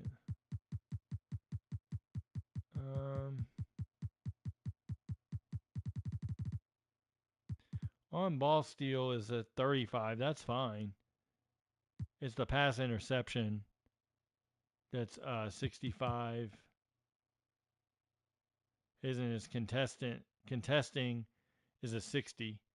Like the 65 and the 60 are what troubles me. Those are too high.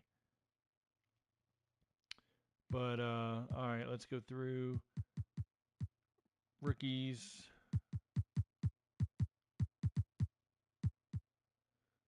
Yeah, about the same averages. 20.6 for Matherin.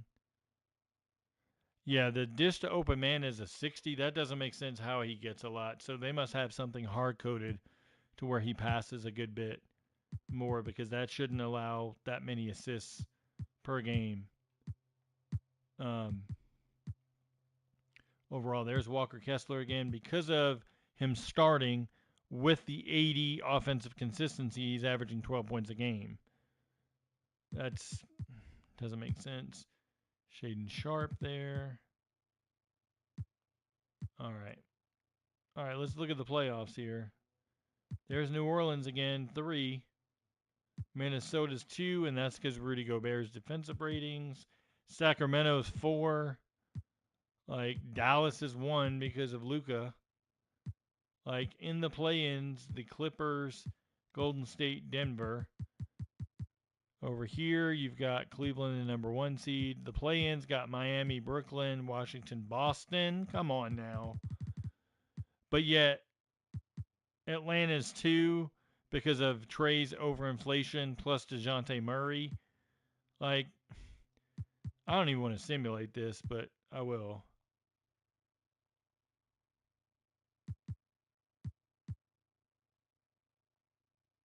Let's see.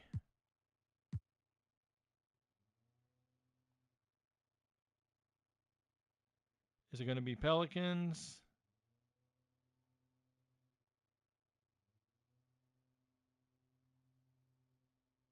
Oh, Dallas made it. Okay. Luka averages 42 a game. I'm done.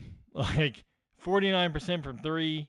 Like they don't whoever you have testing this game in this mode and the stats, don't have them play test again.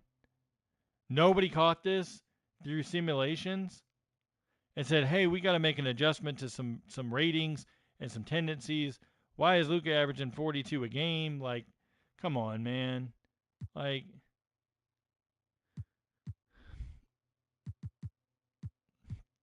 doesn't make sense." Okay, the Sixers win. Whoop-de-doo. The Sixers win. Like, 31 points a game basically for Embiid. Oh my God.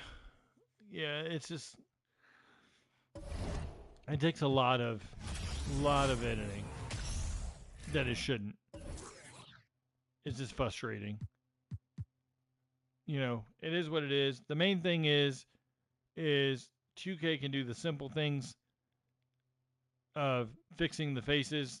You know, long story short for this video, fixing the retro faces to add from the guys that were in the patch notes. Terry Mills, Winston Garland, Tracy Murray. Like, make sure Gary Grant and John Long are put on the classic rosters along with Oliver Miller. Um, and then they've really got to sort out a lot of the attributes and tendencies and really hone in on getting this right because you can't say you're an accurate simulation and you got Luka averaging 42 a game or damn near 82 game season, averaging triple doubles with 12 rebounds a game. Like, know your personnel and simulate correctly. Say, hey, we understand that these are too high. We've got to adjust. All you got to do is adjust the rest of Dallas. Like, you can go into Dallas right now and properly adjust Dallas, and that would help lower Luka. I mean, you got to look at Luka overall. That 86 shouldn't be. Like, let's look at Luka and what he's averaging on the season. I'm going to do this on the fly so that way people can get a better example of where things are. All right, 26% from 3 on the season. That is a 73 pointer in 2K. 71 if you want to be generous. So 73 pointer there. Why is Christian Wood an 83 3? Like, he's averaging 48% and he's shooting 3 a game, but you got to do it on volume. So I'm not as mad, I guess, about that. Spencer Dinwiddie, 42% from three, but he's a 77. So he would be like an 85 or an 86 in the game if you're looking at it. Dorian Finney-Smith, shooting 31%. He would be a 75. Tim Hardaway, 33%. So he's right at a 77. I'll get to the free throws in a second.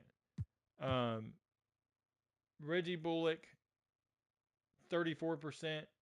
Should be a 78. Kleber, 30%. He's about right. I'll leave him at a 75. Josh Green, 61%, but he's only shooting 1.6 a game. We'll leave it at that. All right, let's look at the free throw. Why is Luka, who's averaging on free throws 11.6 attempts at 79% and 85? Drop that to a 79. Christian Wood, shooting 67%, but he's a 58 there. Spencer Dinwiddie, 71% from the floor, or free throw line, but he's an 84. 40% for Dorian Finney-Smith. Tim Hardaway Jr. is 96%. Now, I factor in that he hasn't shot that many and use his multiple season stats, but let's just say, for example, there, right? So I changed Luka to an 80 or to a 73.79 there. Okay? So I did that. Then I go over to the touch tendencies and I look at the closest one in touch tendency or in shot tendency is Christian Wood. Why are all these guys low? Why is Spencer Dinwiddie, who's a shooter, low? Like, that's why Luka's averaging 30-some points a game. Like, it just doesn't make sense. Like, if I up these guys up and fix, just going through and fixing momentarily guys as far as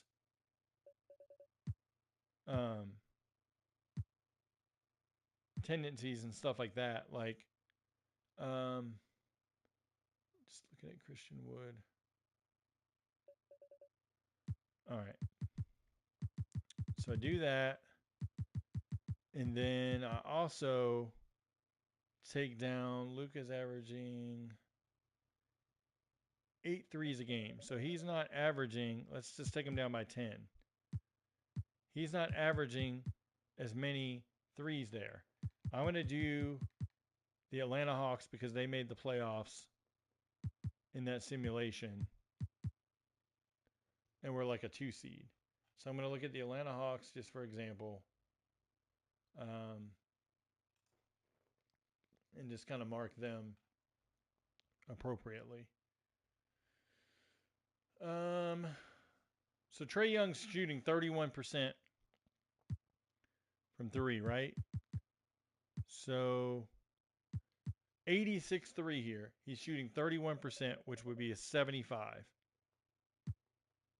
DeJounte Murray is shooting better and shooting 6 attempts versus Trae's 8, and he's shooting 36. So he should be an 80. To the casual consumer, they'd be like, what the hell is this? Why is Trae a 75 and DeJounte's an 80? 2K's trash, da-da-da-da. But if you look at the stats, that is in line for this season if you're taking this season's data. John Collins is shooting 26% from three. Why is he an 80? He should be a 70. DeAndre Hunter, 42% from three. Bump him up to an 86. But now he's going to be overinflated and shoot a lot. But we'll change it anyway. Onyeka Okongwu does not take threes. Why is he there with the three-point rating of a 60? Frank Kaminsky's not shooting threes. But if you take his career average, it's better in line. Looking at Aaron Holiday is shooting it really well from three, but only on one attempt. So we can keep him at 81 just for that sake. With Jalen Johnson, he's shooting 21% on 1.5 attempts. I'd probably put him at a 65. Justin Holiday, 29%.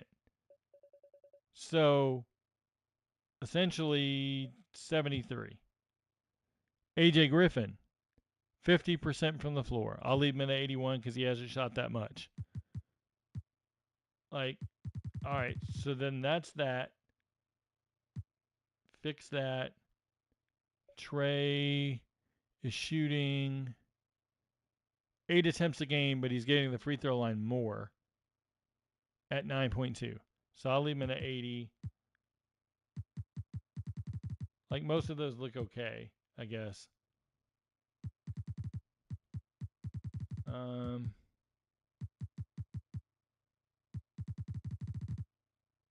just see. And then touch tendencies. Trey's averaging 28. DeJounte's 22. Dude's DeJounte up to an 85. DeAndre Hunter's averaging 15. Why is he not at a 70? Actually, I'll put him at a 65 to be in line with Bogdanovich. John Collins, 13 a game. I'd put him down. Aaron Holiday, 5.7. He's about right. AJ Griffin. Actually, I would put AJ Griffin down. Jalen Johnson, same thing. He's running the same area. Actually, I'd put him a little lower. Clint Capella. Why is Capella touching the ball 65% of the time? He's only averaging the 9 points. Put him there. Holiday, averaging about the same, but I'd put him up in that category. Okongwu is shooting the ball more. So adjusting for that, I would say probably put Bogdanovich about there because that way it can balance out a little bit more. All right, so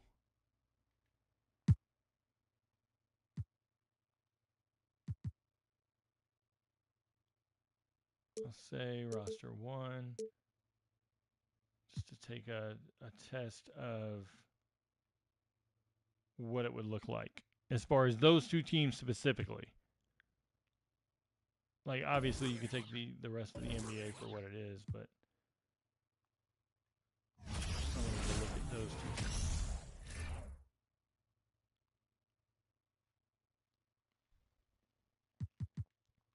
Modern era.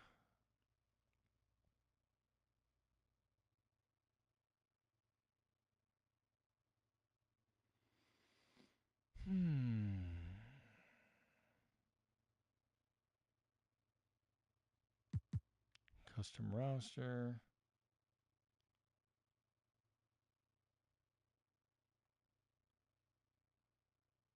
Simple.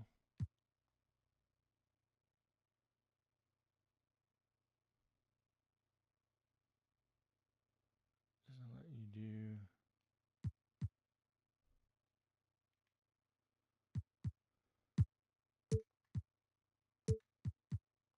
Roster 1. All right, select all.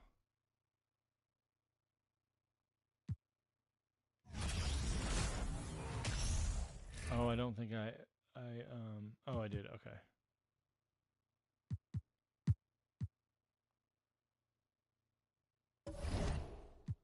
All right, and then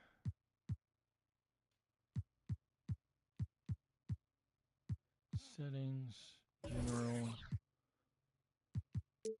normalize simulation to play. I'm going to turn down the career ending slider. All right, now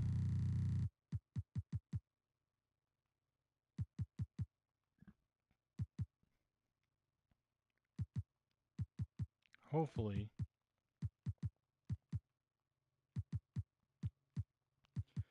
it can better simulate Luka and Trey's stats. Just looking at those categories that I changed specifically.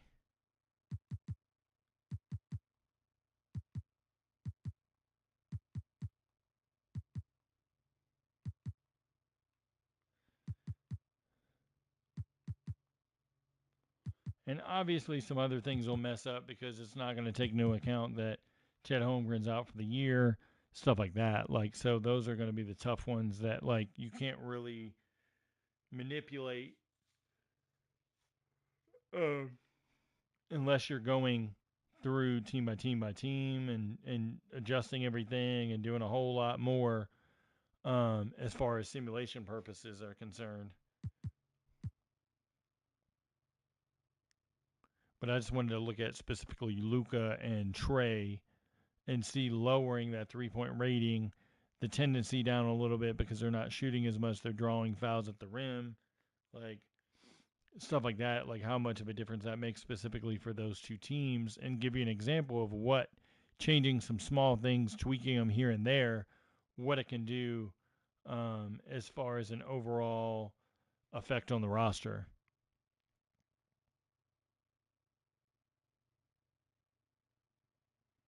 We're slowly but surely getting to the end of the season, so just hang tight.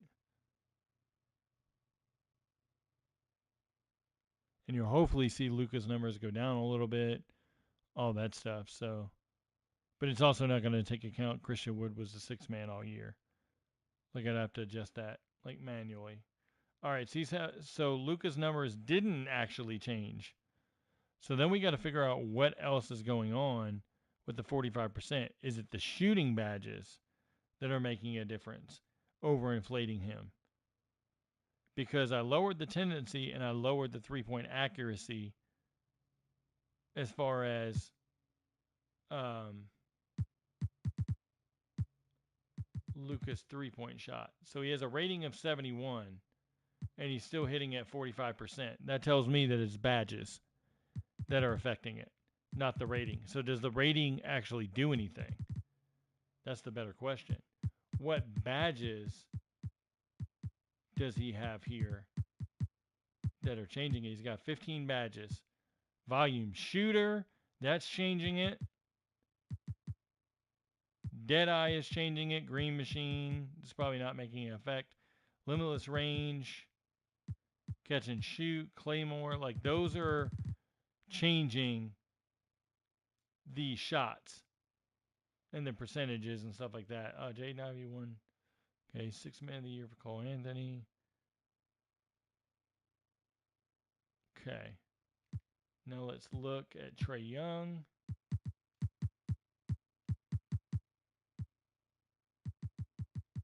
%43. Okay, so it must be the badges.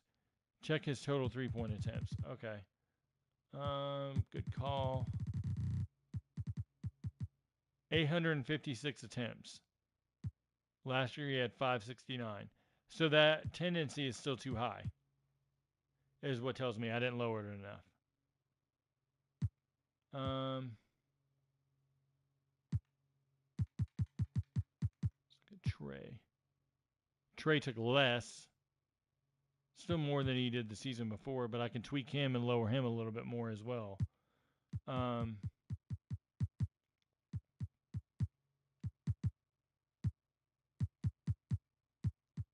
look at that. All right, so 29 points a game, all first team. LaMelo makes the all first team. It kills me every time.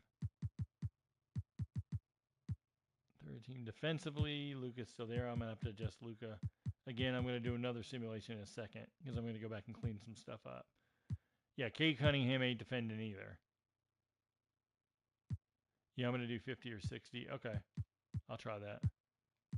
I'm also going to do Walker Kessler. I'm going to do something here. All right, I'm going to tweak some stuff as if I was editing a roster for myself.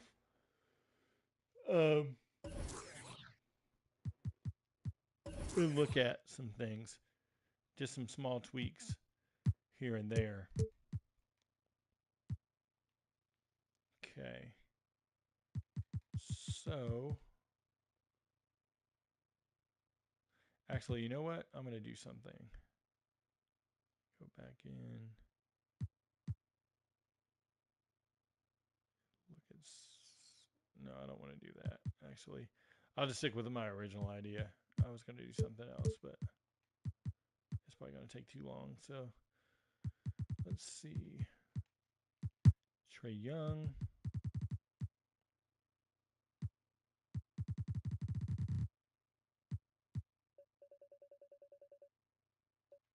I'm going to pop him down to a 65.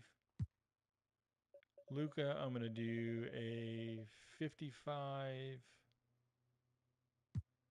Why is Christian Wood that high? I'm going to do him down to like a 30 to a 40, 35. Let's see.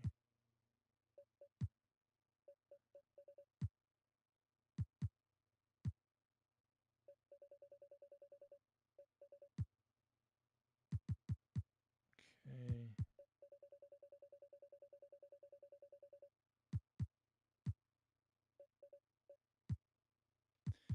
All right.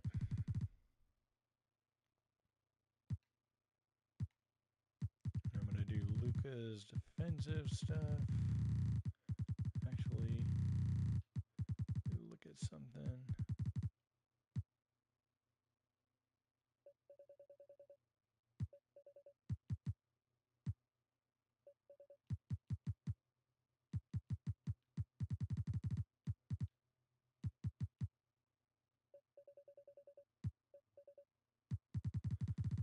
All right. Defensively, all the way down there. Okay, contest is pass interception. Hard foul. Okay. And then Ben Simmons isn't getting as many things. Let's see.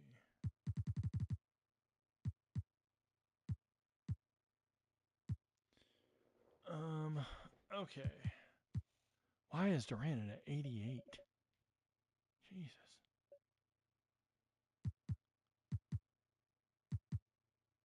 I can't see comments are in the way, so it's messing me up. Okay, Ben Simmons. Putting Ben Simmons at a 30.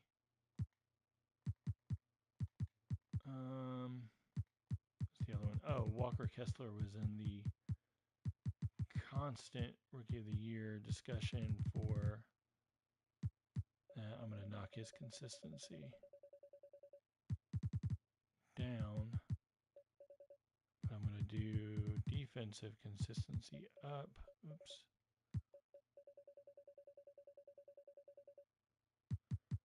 All right.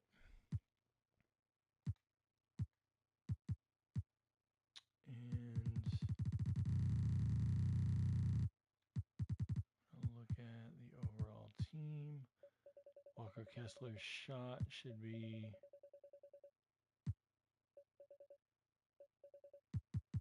down. Marketing should be up. Colin Sexton's good. Clarkson should be up.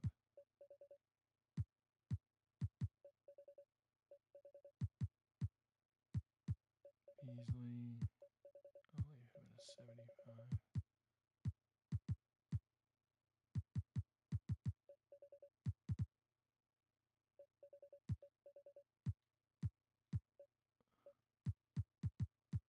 Just trying to look through, see if I missed anybody.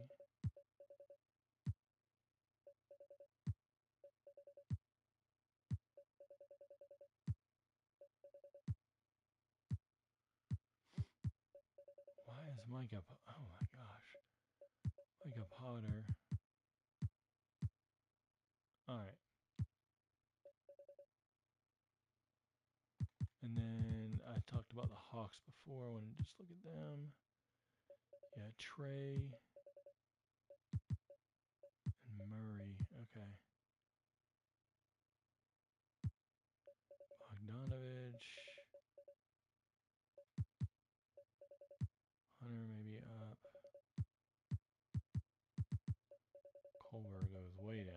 controller sucks.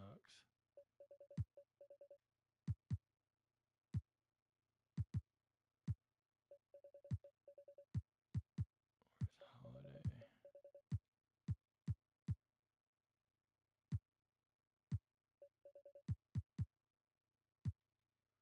All right. Let's see. So I didn't like Jaden Ivey so high. But also, what's Kate Cunningham shooting? I saw Cunningham made the All NBA, which is another guy they probably inflate. 31% from three.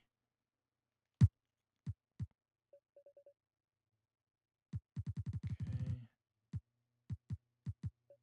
He's not defending like that either. What is wrong with... Oh my gosh.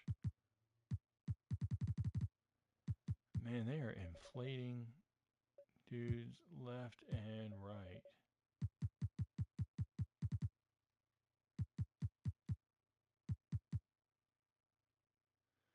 Let's see. I'm looking at player intangibles. Okay. All right. Yeah, that's why. Okay, he's got an 80. Let's look at this. So 85 arcade. Oh, Jesus. Okay. Guess we don't pay attention to teams. Bogdanovich is right there with him.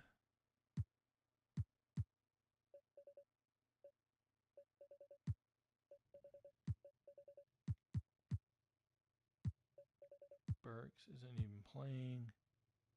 Sadiq Bey. Killian Hayes. Ugh. Killian Hayes, terrible. Corey Joseph, we know he's a scorer. Diallo has not been scoring this year. Knox is terrible. Braxton Key.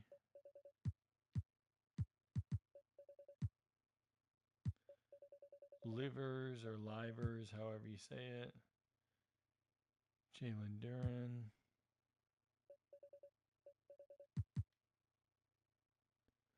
Isaiah Stewart.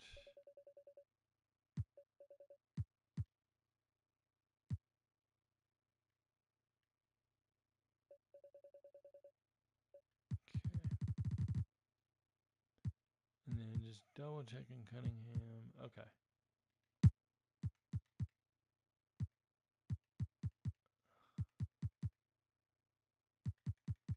And then I also like to do this. I don't know how many of you do this or don't do this when it comes to rosters. I always go to non-starters. I always try to pick out like who I know might be high in overall and do the non-starters for that. Like, for example,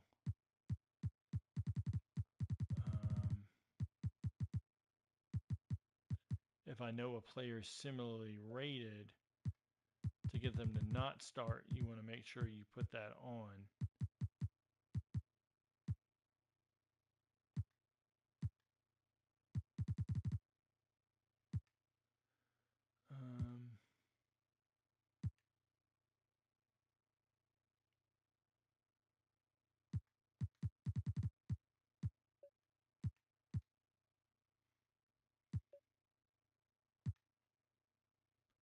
Just try to get like the bigger names.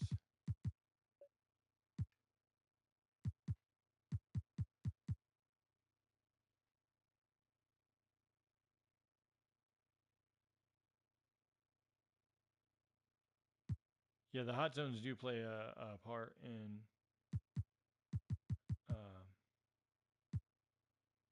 that as well.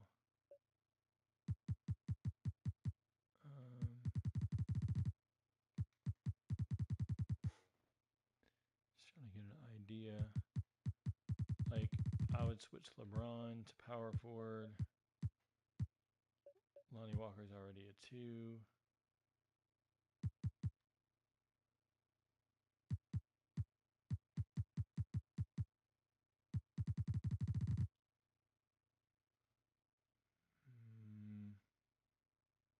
I don't know if I switched those or not, or 2K switched those. Maybe they did. Suggs would be a point guard.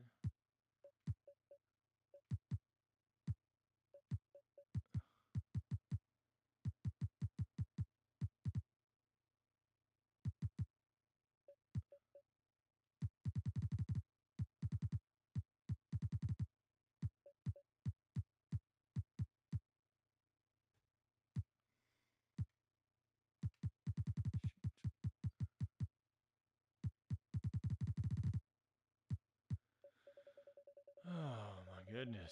This takes like hours at a time. Like, could you imagine having to do like all of the teams and just how long you have to sit here doing that for?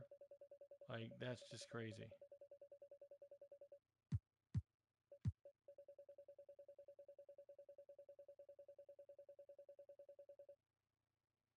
All right. Where's Kevon Harris? It's just crazy that like you have to even edit any of this stuff. When you could really hire a company and just automate these.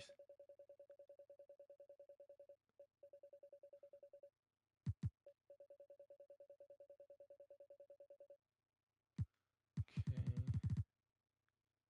Did I do everything else? To Trey.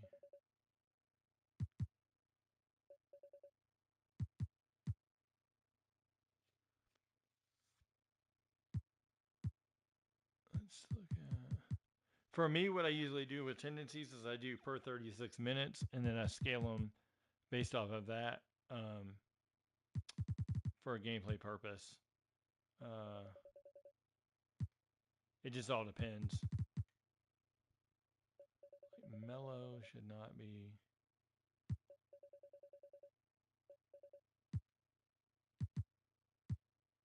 Gosh.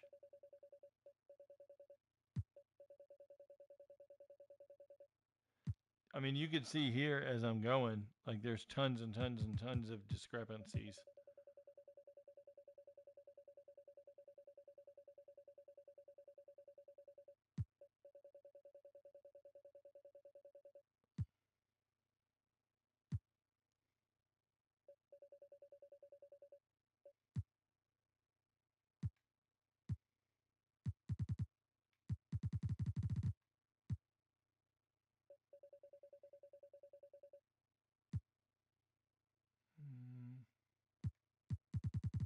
It's just so difficult across the board as far as keeping up with these tendencies because what ends up happening is guys change so much during the year.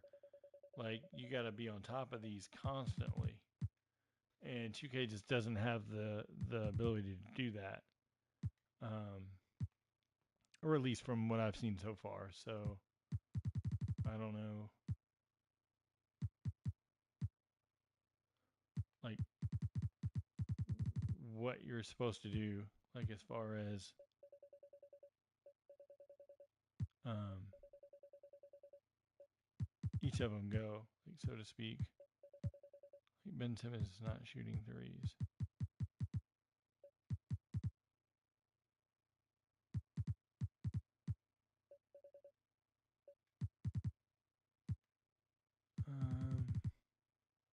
All right. Just trying to see if there's anybody else that would be.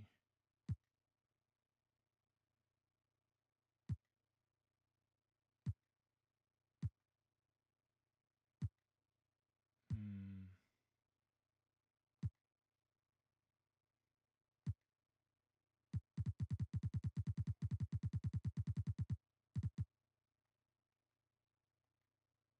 Okay. Oh, please don't tell me my roster froze.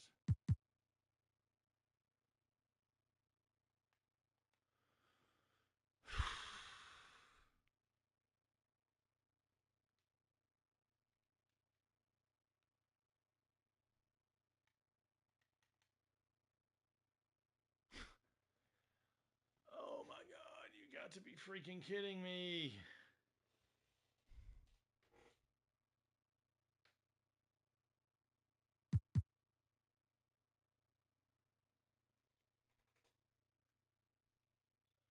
All that work and the roster just froze. Wow. Hugo, is there a way around it so I don't have to close this roster and do it over? Anything you know? Because it just froze. Like, and I don't think there's any way around it because it's not moving. Oh, there we go. Okay.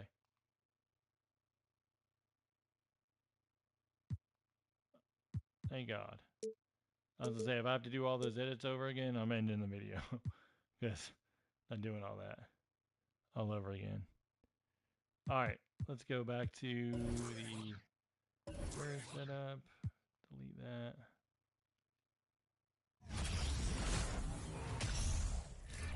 All right, let's see if we get better simulation here. I didn't really do.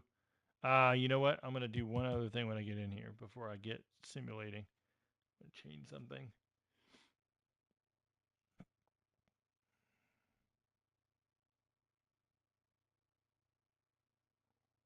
I forgot to do two things.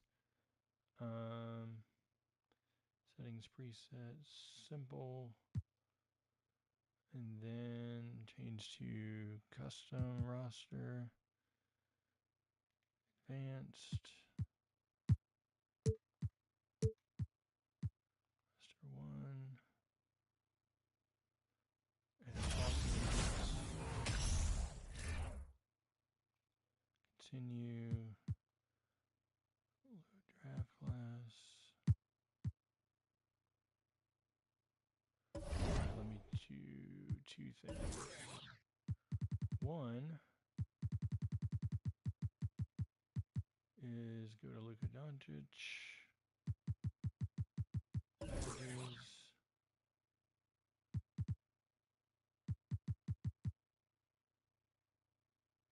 Yeah, you should not have agent 3.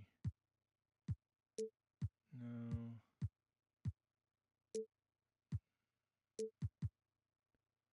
Just going to see if any of these change up.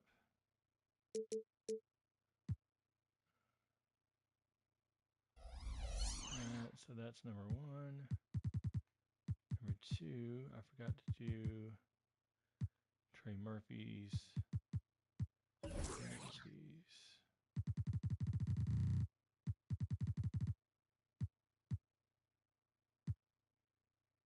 Oh, he did get, okay. For some reason I was thinking he had 0. I guess he is up there. Okay. What was it that I had to change on him then? Maybe it was the, his shot in general. Okay. That's what it was. And then it was the transition spot up. That's what it was. The transition spot up was a 0. So now he'll be more in line with where he should be. And then McCollum, I'm going to touch up and knock him down just a tad.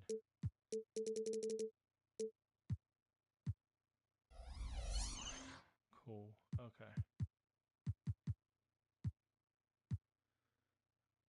All right, let's see if I can do one other thing because I want to do coach game plan for some of these teams. Yeah, like,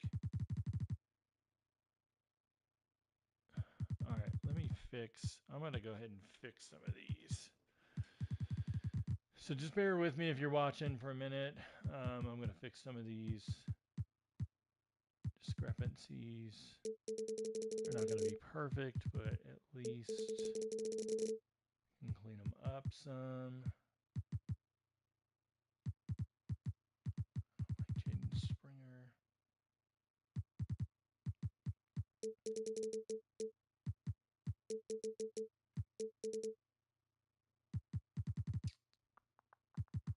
PJ Tucker averages like 30 minutes a game.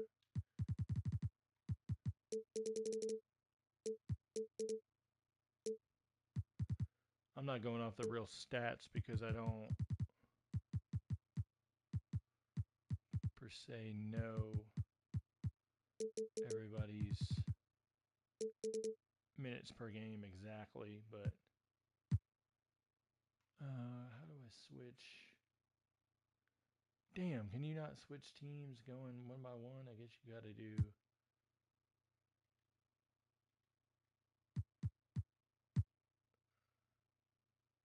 I thought you could do it where you could just switch through with the thumbstick and then do.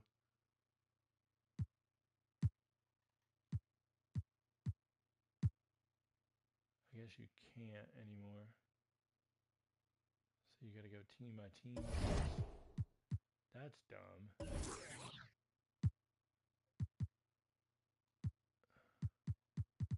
want to do this for simulation purpose because it's going to take out a lot of guys that are going to play minutes that are key contributors.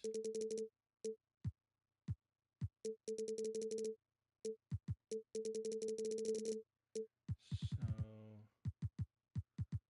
that take Noora down. Take Kona 10 minutes. Okay. Just want to kind of hit some of the major guys. Bulls have Lonzo. He's not playing though. I don't know if he's going to play this season. Celtics, Clippers.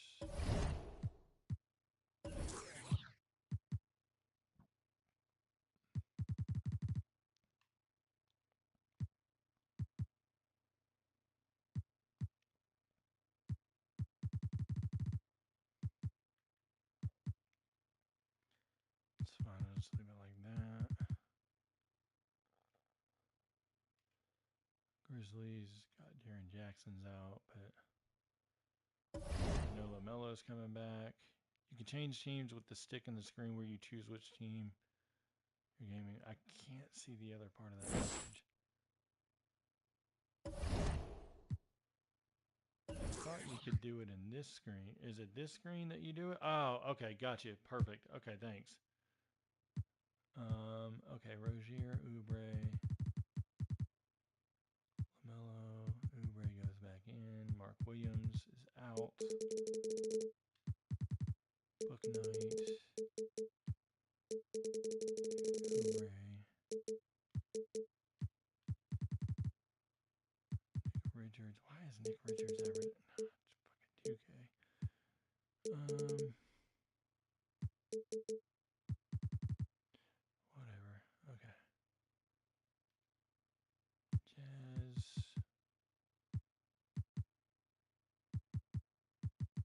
Yeah, he's not even averaging.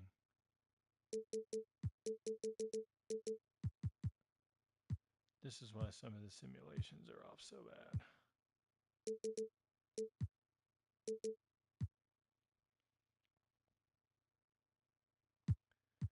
Kings.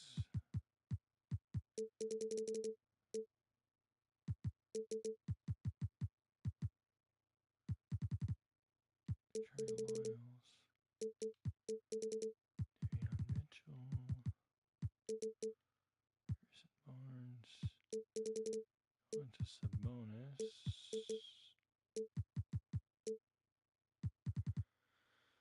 Alright, Kings. Knicks. Fournier's off the bench now. Grimes. Fuck. Like, who does these rotations? Jesus.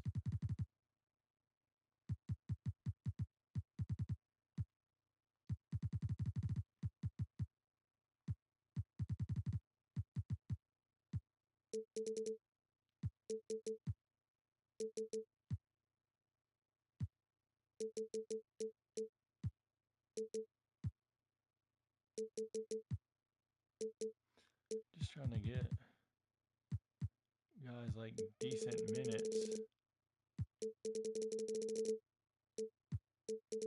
Oops.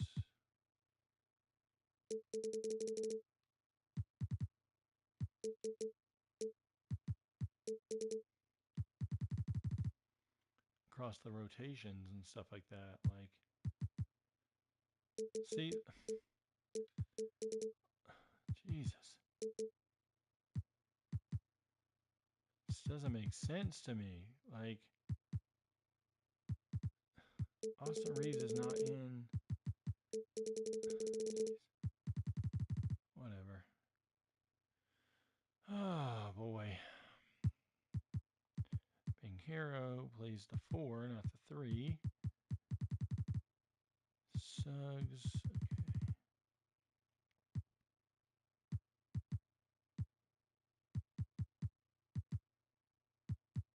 I'm just going to leave those because eventually people get injured. Cole Anthony will play and stuff like that. So,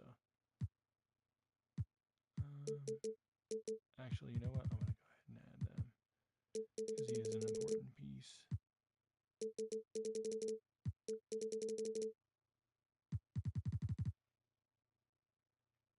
Jesus.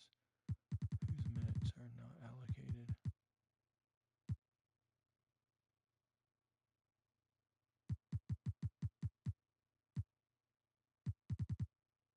What am I missing?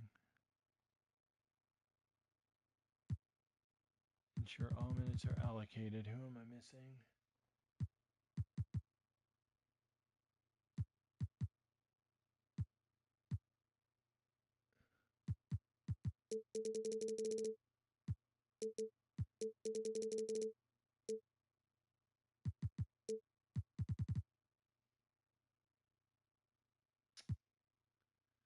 Okay. What's up, Carrie? Yeah, I doubt it, man. Like, if it's the same person, maybe in a different capacity, like helping maybe with the roster team, like for the ratings or something. But like, as far as the tendencies go, no, that ain't ever gonna happen. Just gonna fucking rebuild it. See now, Fultz is gonna be in there.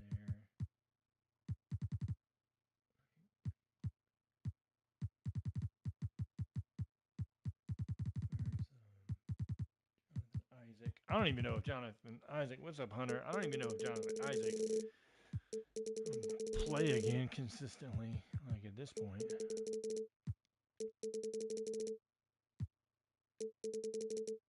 Why is Wagner freaking coming off the bench? Suggs, Obo, Banchero,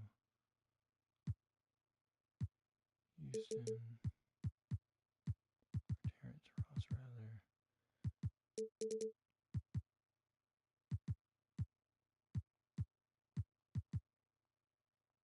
Keep Caleb Houston in there just for now. Okay, Mavericks. You got Christian Wood up. Actually, Dwight Powell starts. JaVale McGee does not.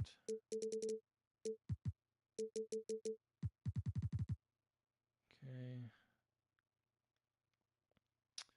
Just going through. I know this is a long video. People probably, pretty bored, but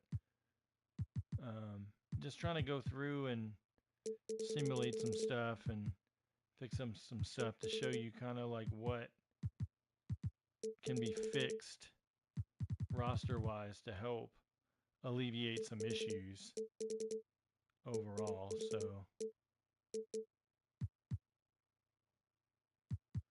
all right, we'll leave that as that. Nuggets.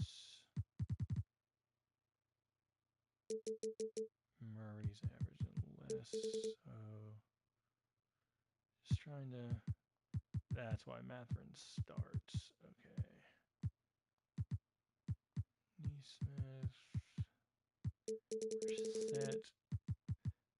The other thing I don't understand, like O'Shea Brissett's rated a 75, but then they don't bother to do anything else with other players. Just baffles me, but whatever.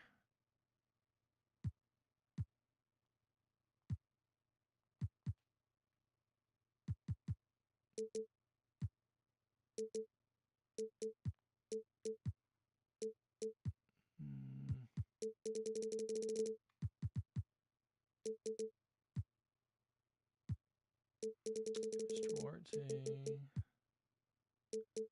Halliburton.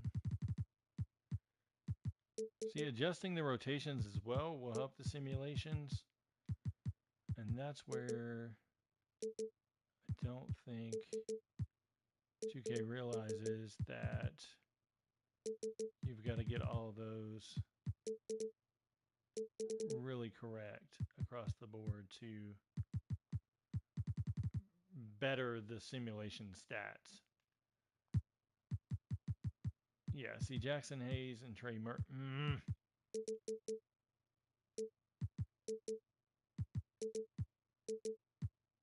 Okay. Trey Murphy, Dyson Daniels doesn't play. Alvarado goes up. Graham goes up. Trey Murphy goes up. Hayes doesn't even play. Larry Nance is way down in minutes.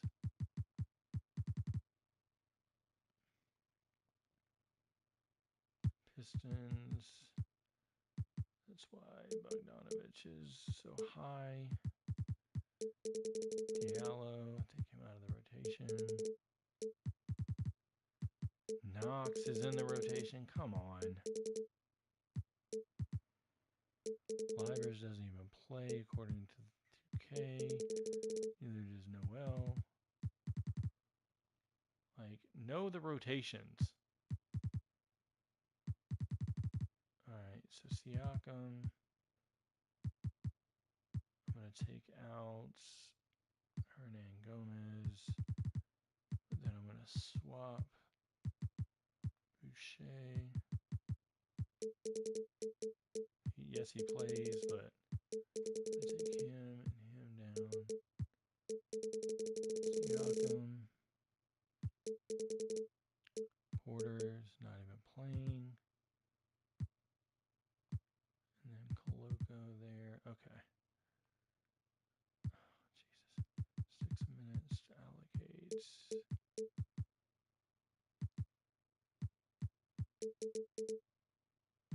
That's good.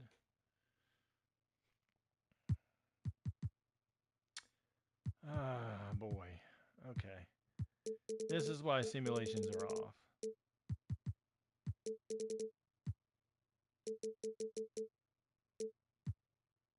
Don't forget to force non-starter on those. Yeah, I know. I'm going to go back and do that in a minute.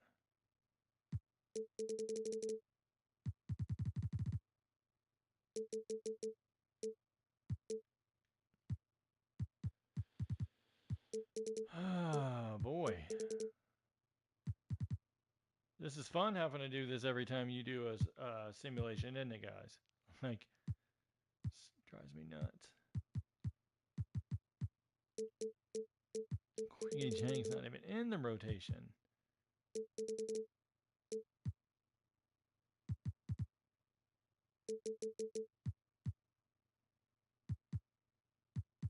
Alright.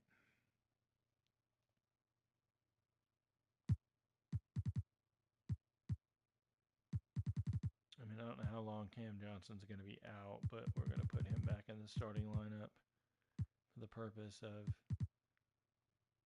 simulation. Holmgren I'm going to leave because he's out for the year.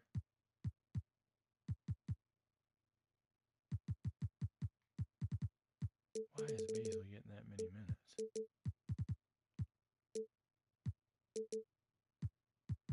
It was good, Hunter. How was yours?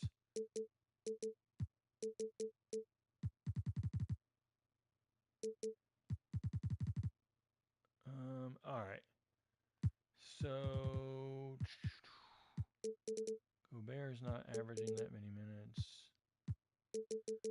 This is why players are overinflated with their ratings because they don't clean up the rotations again.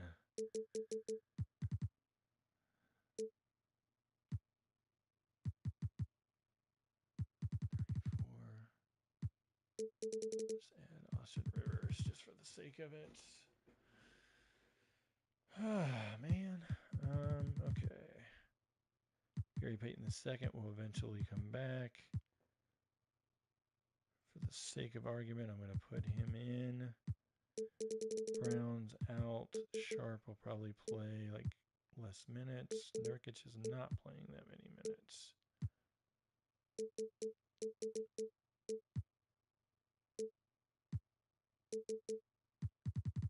Okay. Allocate those minutes to him. Winslow and Little. That'll help some of that. Jordan Poole, okay. Draymond. Just trying to get guys touched up to make sure they get minutes. DiVincenzo will be back eventually. Gotta find minutes for him.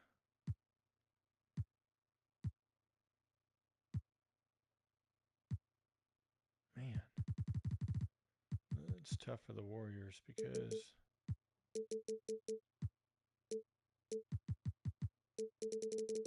it's they're so deep on paper.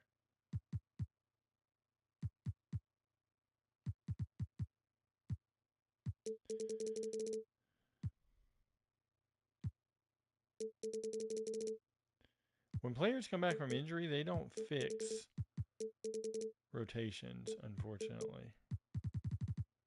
I've noticed that a lot. That they don't fix the injury rotations. Like, why is Daniel Gafford playing 28 minutes a game? If you were to simulate that, I mean, that, like, this is why stats are way off. Like, this doesn't make sense. I think I skipped some teams, so I'm going to go back through real quick and fix them. Like Tony Bradley. Oh, happy birthday, Hunter.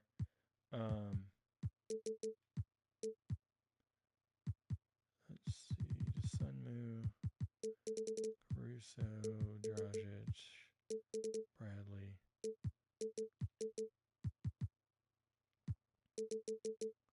Drummond. Let's see. Cavs.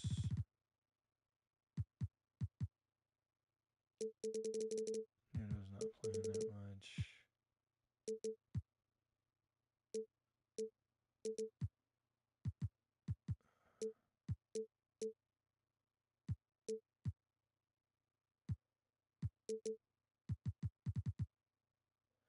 Just trying to fix up some of these teams to maybe help the simulation. I'm going to go back and fix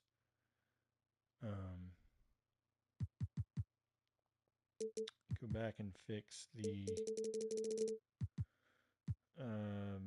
where they come off non-starter off the bench, so that way it cleans it up a little bit.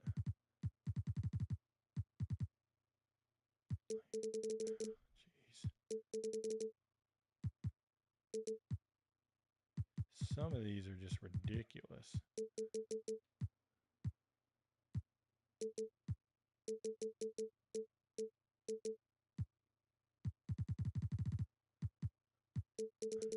Trey Man can get his minutes. Okay. Grizzlies. I'm going to do Jaren Jackson because he's not going to be out all year. Who do I take? I guess Kennedy Chandler will come out. That's why Jaw's averaging so many.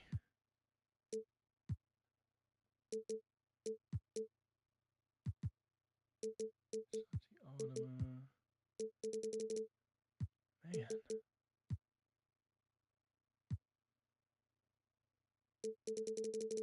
Gotta find minutes for Jaren Jackson.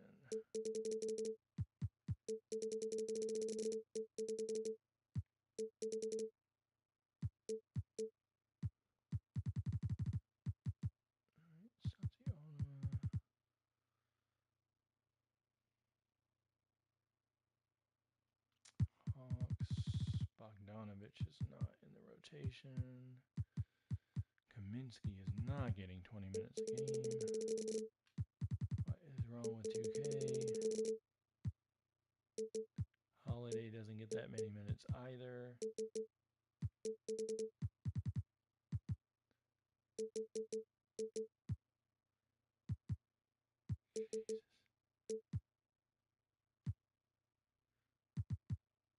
All right. Miami Heat. Depot will eventually play, I think, at some point. Denman, Vincent, down. Give Oladipo those minutes.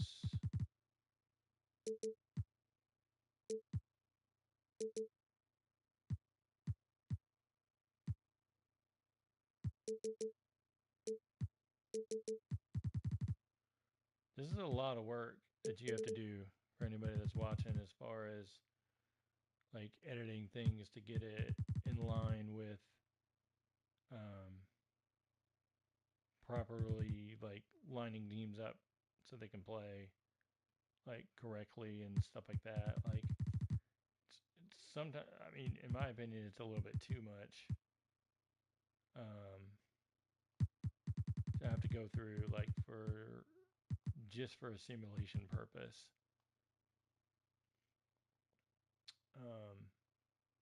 All right, then we're gonna go to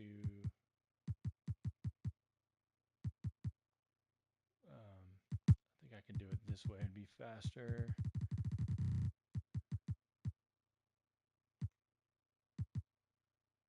Non-starter.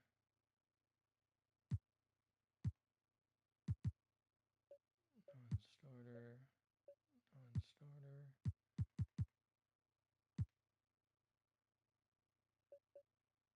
Not that he would probably start anyway, but just to be on the safe side. He's already set. Sure he doesn't start. No Simmons.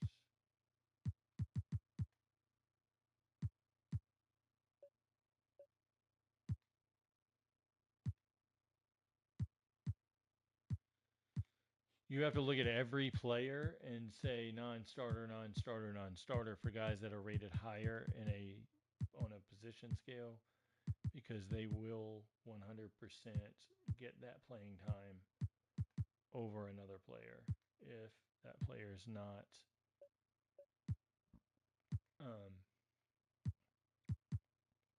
essentially rated lower. And you have to take into account that throughout the seasons, the players go up and down in rating. So that factors in a lot as well, from the standpoint of rating wise.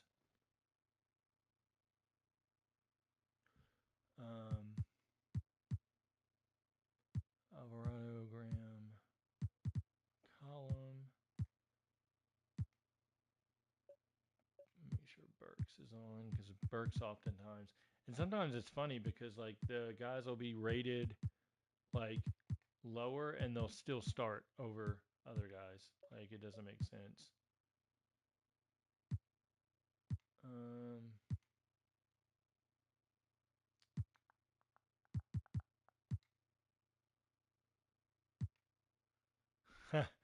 Yeah, the air is the classic, all that stuff. Yeah, man, I wish I submitted the feedback, so just got to be patient, I guess, and wait.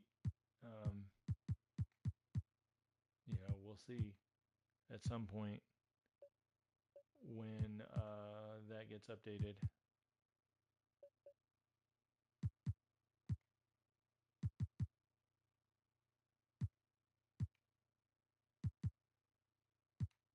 One guy I don't know why they don't ever rate is Jakob Pertl. They never change him.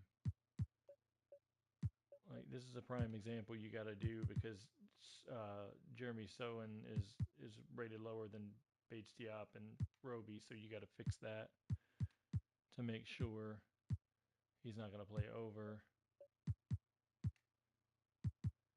Same thing. Well, no, he's rated fine.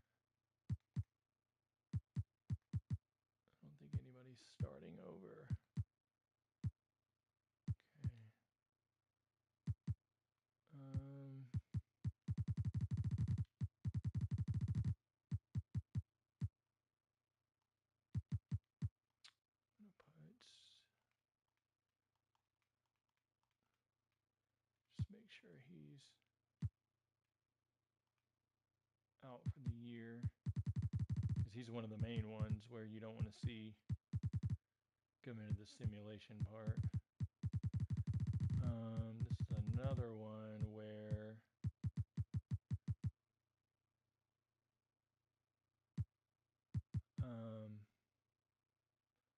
the player likeness updates, it'll be either November 30th, December 1st, somewhere in there. I think because that's based on the end of the season of season whatever this is 2, and they'll go into season 3. So it'll it factors into the my team stuff. Let's put it that way.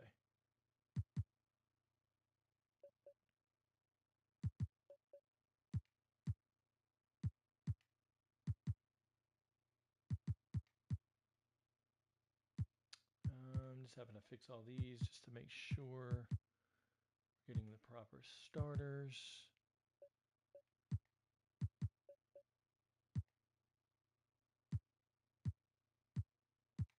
Portland. Actually, I would have put Justice Winslow as a small forward personally, but this is what it is. Simons. Okay. Golden State. Gotta make sure Poole is a 6-man.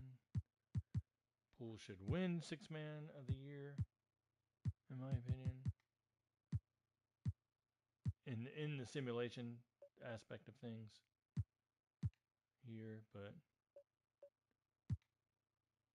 Hachimura, Barton.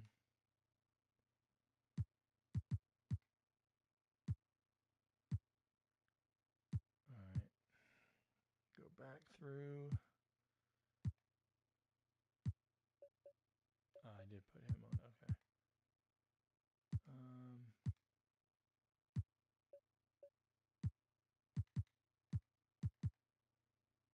Do I have? Okay.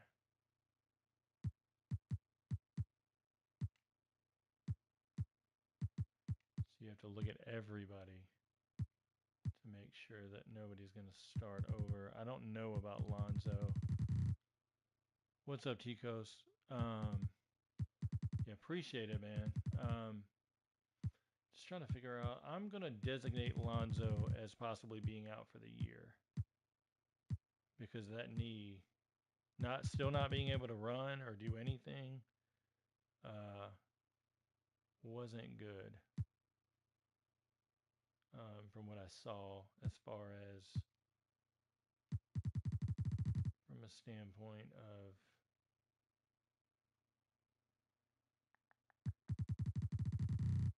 let's see, from a standpoint of playing, so to speak.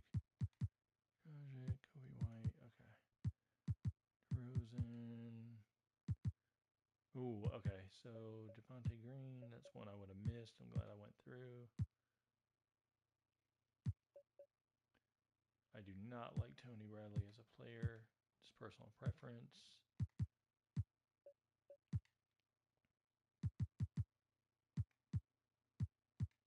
Coro Garland, okay. Gallinari is another one.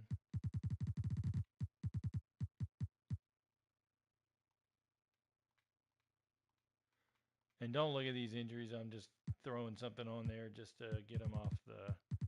So they may or may not be accurate depending on whatever. One season. That's going to be interesting. Horford and Williams. I don't know about when Williams is going to come back. I'll just leave him as is, and they can designate that how they want whenever he comes back from injury. Thanks, Hunter. Appreciate it. John Wall, I'm going to say he's the 6-man right now.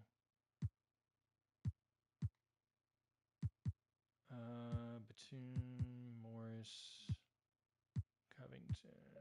So, happy early Thanksgiving to you too, Hunter. hopefully I'll have another video out with a ratings update next week. So hopefully you can tune in for that. And um, Weber signature jump shot got changed to lethal shooter. That's hilarious. How though? Like, because Weber's not even in the whatever. Weber is not even in the roster per se. Like, because he was taken out. But okay, whatever they want to do. Oh, that reminds me, with Desmond Bain, while I'm already here, I'm going to go to Desmond Bain. And then I'm going to knock down.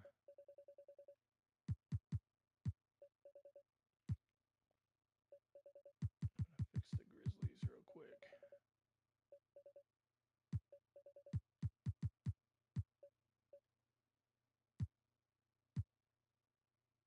They'll bring it back if they can. Changing stuff. They'll be bringing it back. Yeah, I mean, I guess maybe.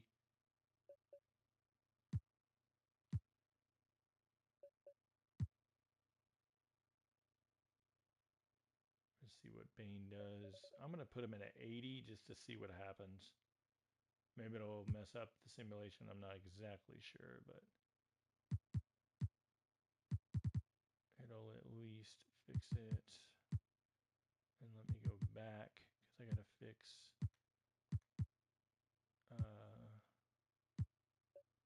Bogdanovich would take over the small forward spot from, even if I don't. Okay. Miami Heat.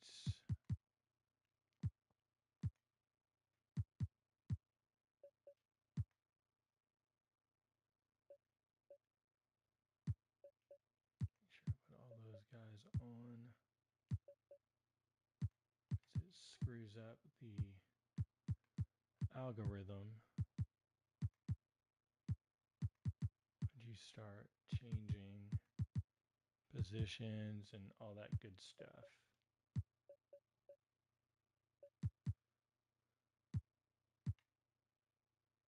All right, I got all those. I think we are good to go to simulate.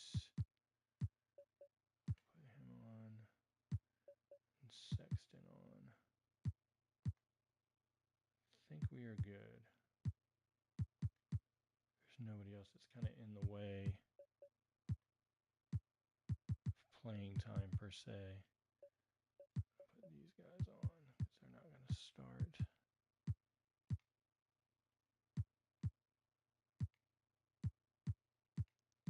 Top it Randall. I'm glad I did that one. Okay. Ruse. And I did the Lakers already. I'm going to make sure Schroeder's off the bench at all times.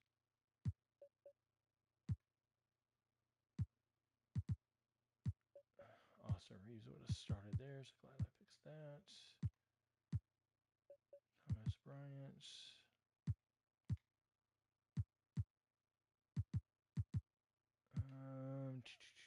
Just making sure I'm not missing anybody. Me.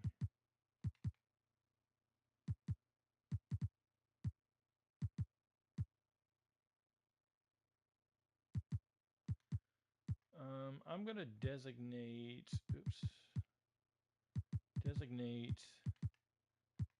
Jonathan Isaac as injured.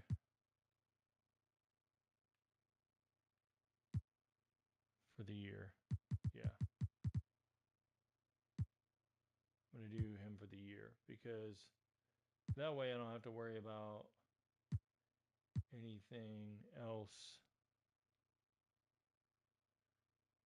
2022 draft doesn't work while I'm putting it into my NBA errors. Interesting.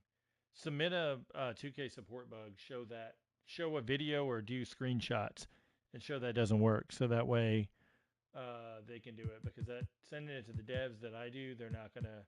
All they can do is send it on, but there's no proof with it unless I do a video, and I'm not gonna stop and do a video on it. If you already know the bug, that'd be easier than me trying to replicate it. Like if you know it, make sure you do bug in 2K support. Pick the bug option.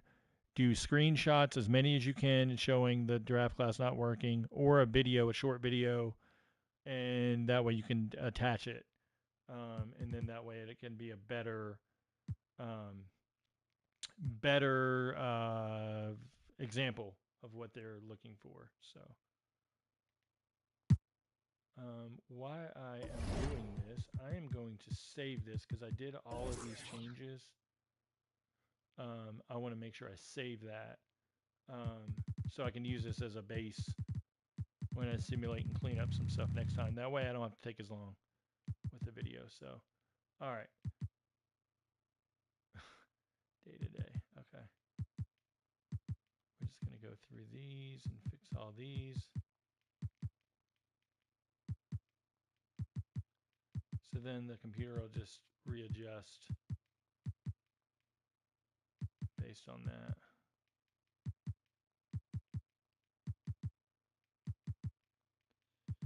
Donovan Mitchell's out for Jalen Brunson's out.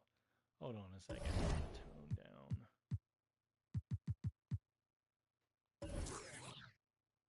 Autosave off.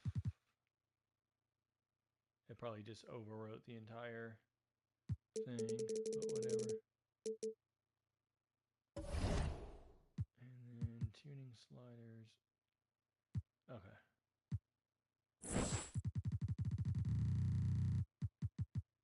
I don't know if he's exclusive for 30 days or not. I just assumed that like if you were hypothetically saying, "Hey, we're going to sign you to my team," you could be my team exclusive for so and so days, and then we can add you into the roster. But if they're doing something like that, if that's an agreement they make, then transparently you could say, "Hey, for 30 days only, run our test in my team before he's available. Get him in my team before he's available everywhere else." Then that's the incentive for them to get that player in to my team and get people to buy those packs. And then the offline roster editors at least know he's coming within 30, 45 days, 60 days, whatever it is. And we're not playing a guessing game of, hey, well, we might get a roster update this year. We may not.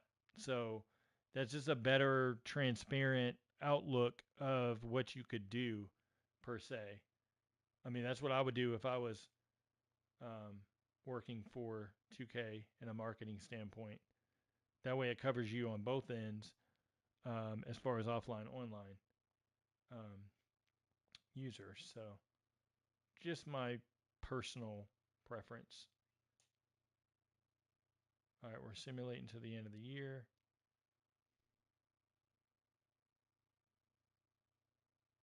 We'll see what the stats look like.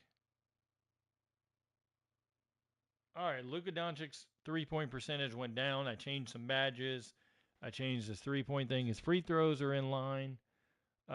His assists and rebounds and points are still up high, but that 33 points is a little bit better than 38 points per game. The rebounds are high, but that's a ratings issue probably. I'll have to look at that further. Rookie of the Year, Paolo Banchero. Christian Wood gets Sixth Man of the Year. See what toggling everything on properly does?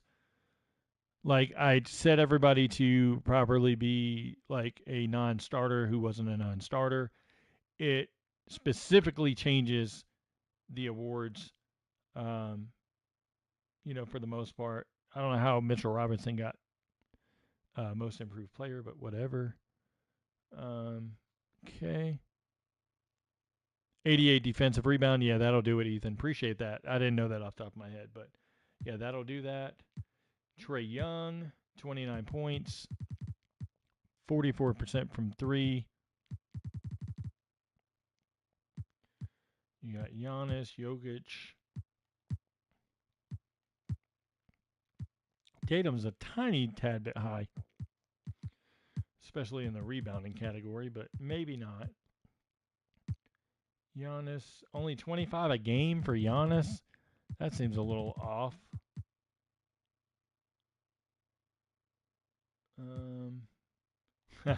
Bet you LeBron's still up there. Yeah, LeBron's still high.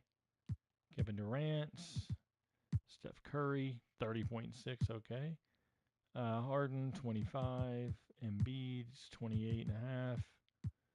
LaMelo, 24. I got to tweak LaMelo next time I do a simulation to get him more in line.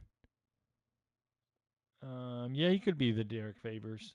John Morant, 26. That's better, I think, in line because I up Bane, so that probably knocked down Morant a little bit more. We'll see. I'll look at it.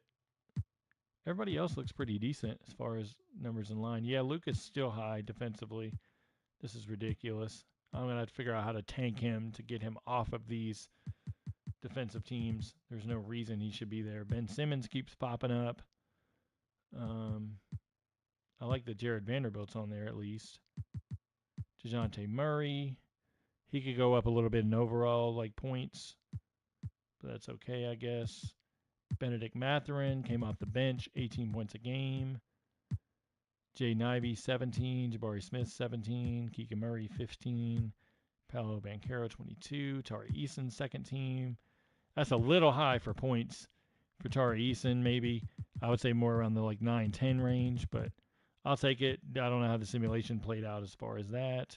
A little high for Jeremy Sohan. He is there. Yeah, the high rebounding could be contributing to the defensive stuff. Walker Kessler again. Okay, now his points are in line. 5 points a game. Blocks. His blocks should be a little higher. Jake LaRavia is on the list now. That's cool to see. Like, that's kind of where I think he may fit in on that second team, battling like Shaden Sharp, like guys like that on that team. Jalen Duren, I don't know that he makes the second team because of not enough minutes, but he's capable, obviously. And then let's go to, oops. I simulated. I did not mean to do that. Dang it. Stop simulation. I wanted to go to the season stats and look at the player stats overall.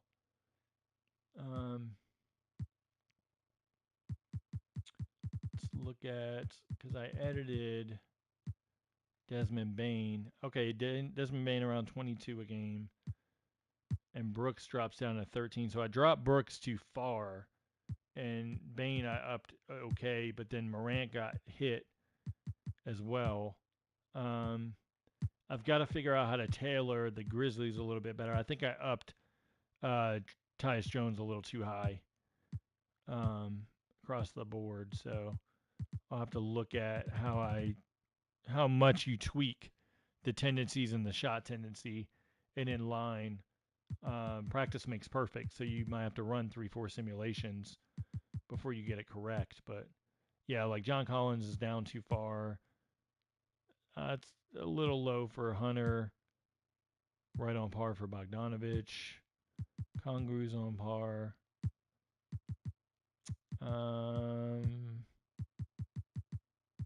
What about Capella? Let's see. Okay. He's not scoring as much. Like the Jazz. Like I think marketing can go up a little more. Sexton's about right. Clarkson should go up a little more. So it's like tweaking here and there. Like you just got to play around with the numbers. Everybody likes to look at the Lakers. So like Anthony Davis is low. Lonnie Walker's low. Westbrook's low off the bench. I think he could be a little higher. Let's look at Troy Brown's okay.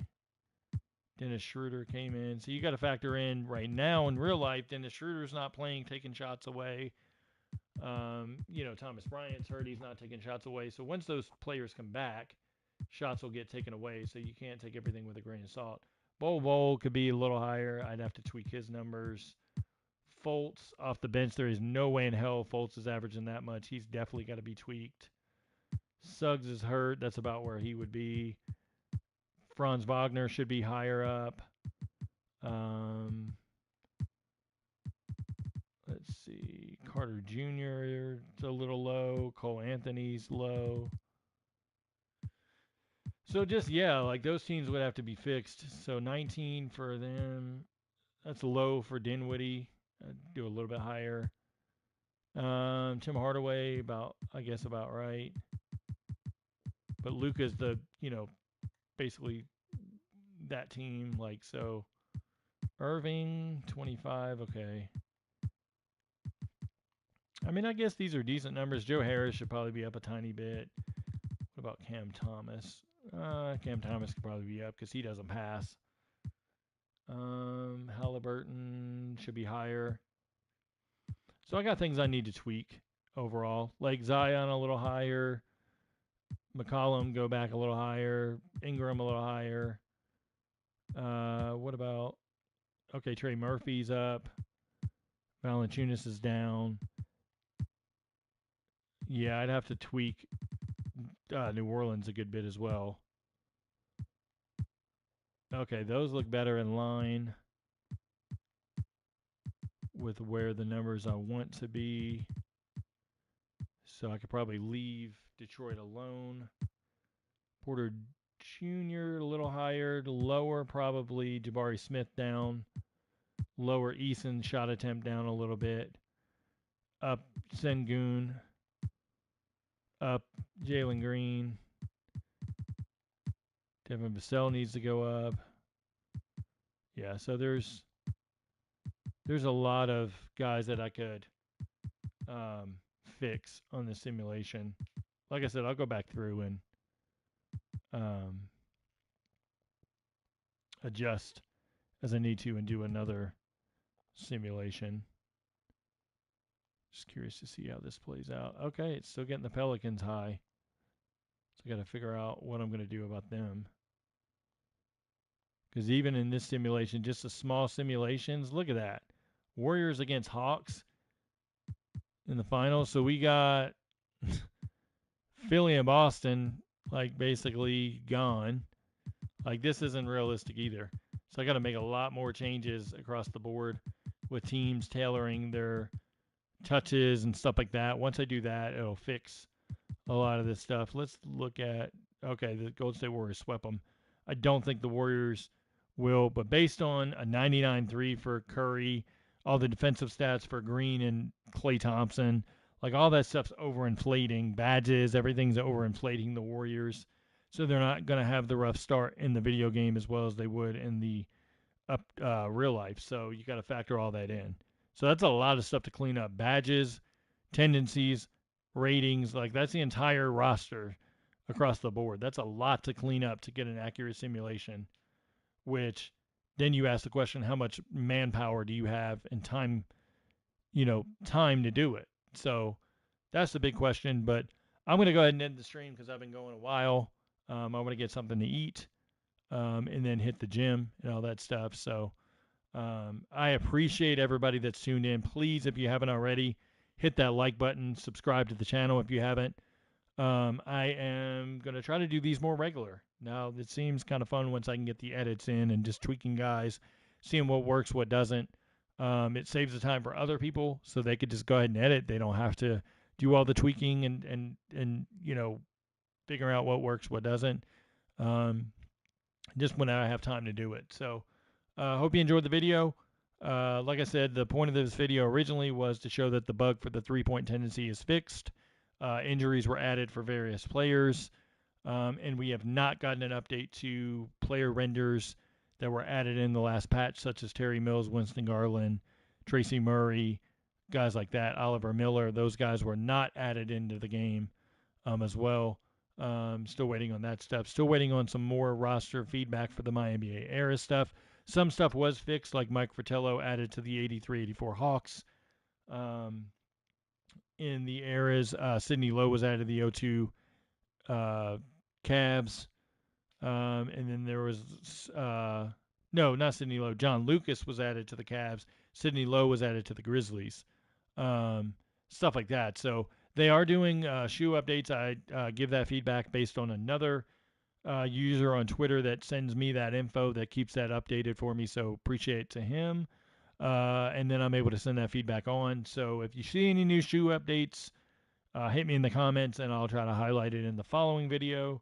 That at least lets me know that my feedback is going to the right place and it's getting added. So good to see that. And if there's any other stuff like that gets added in throughout the week, I'll highlight it as always on the video.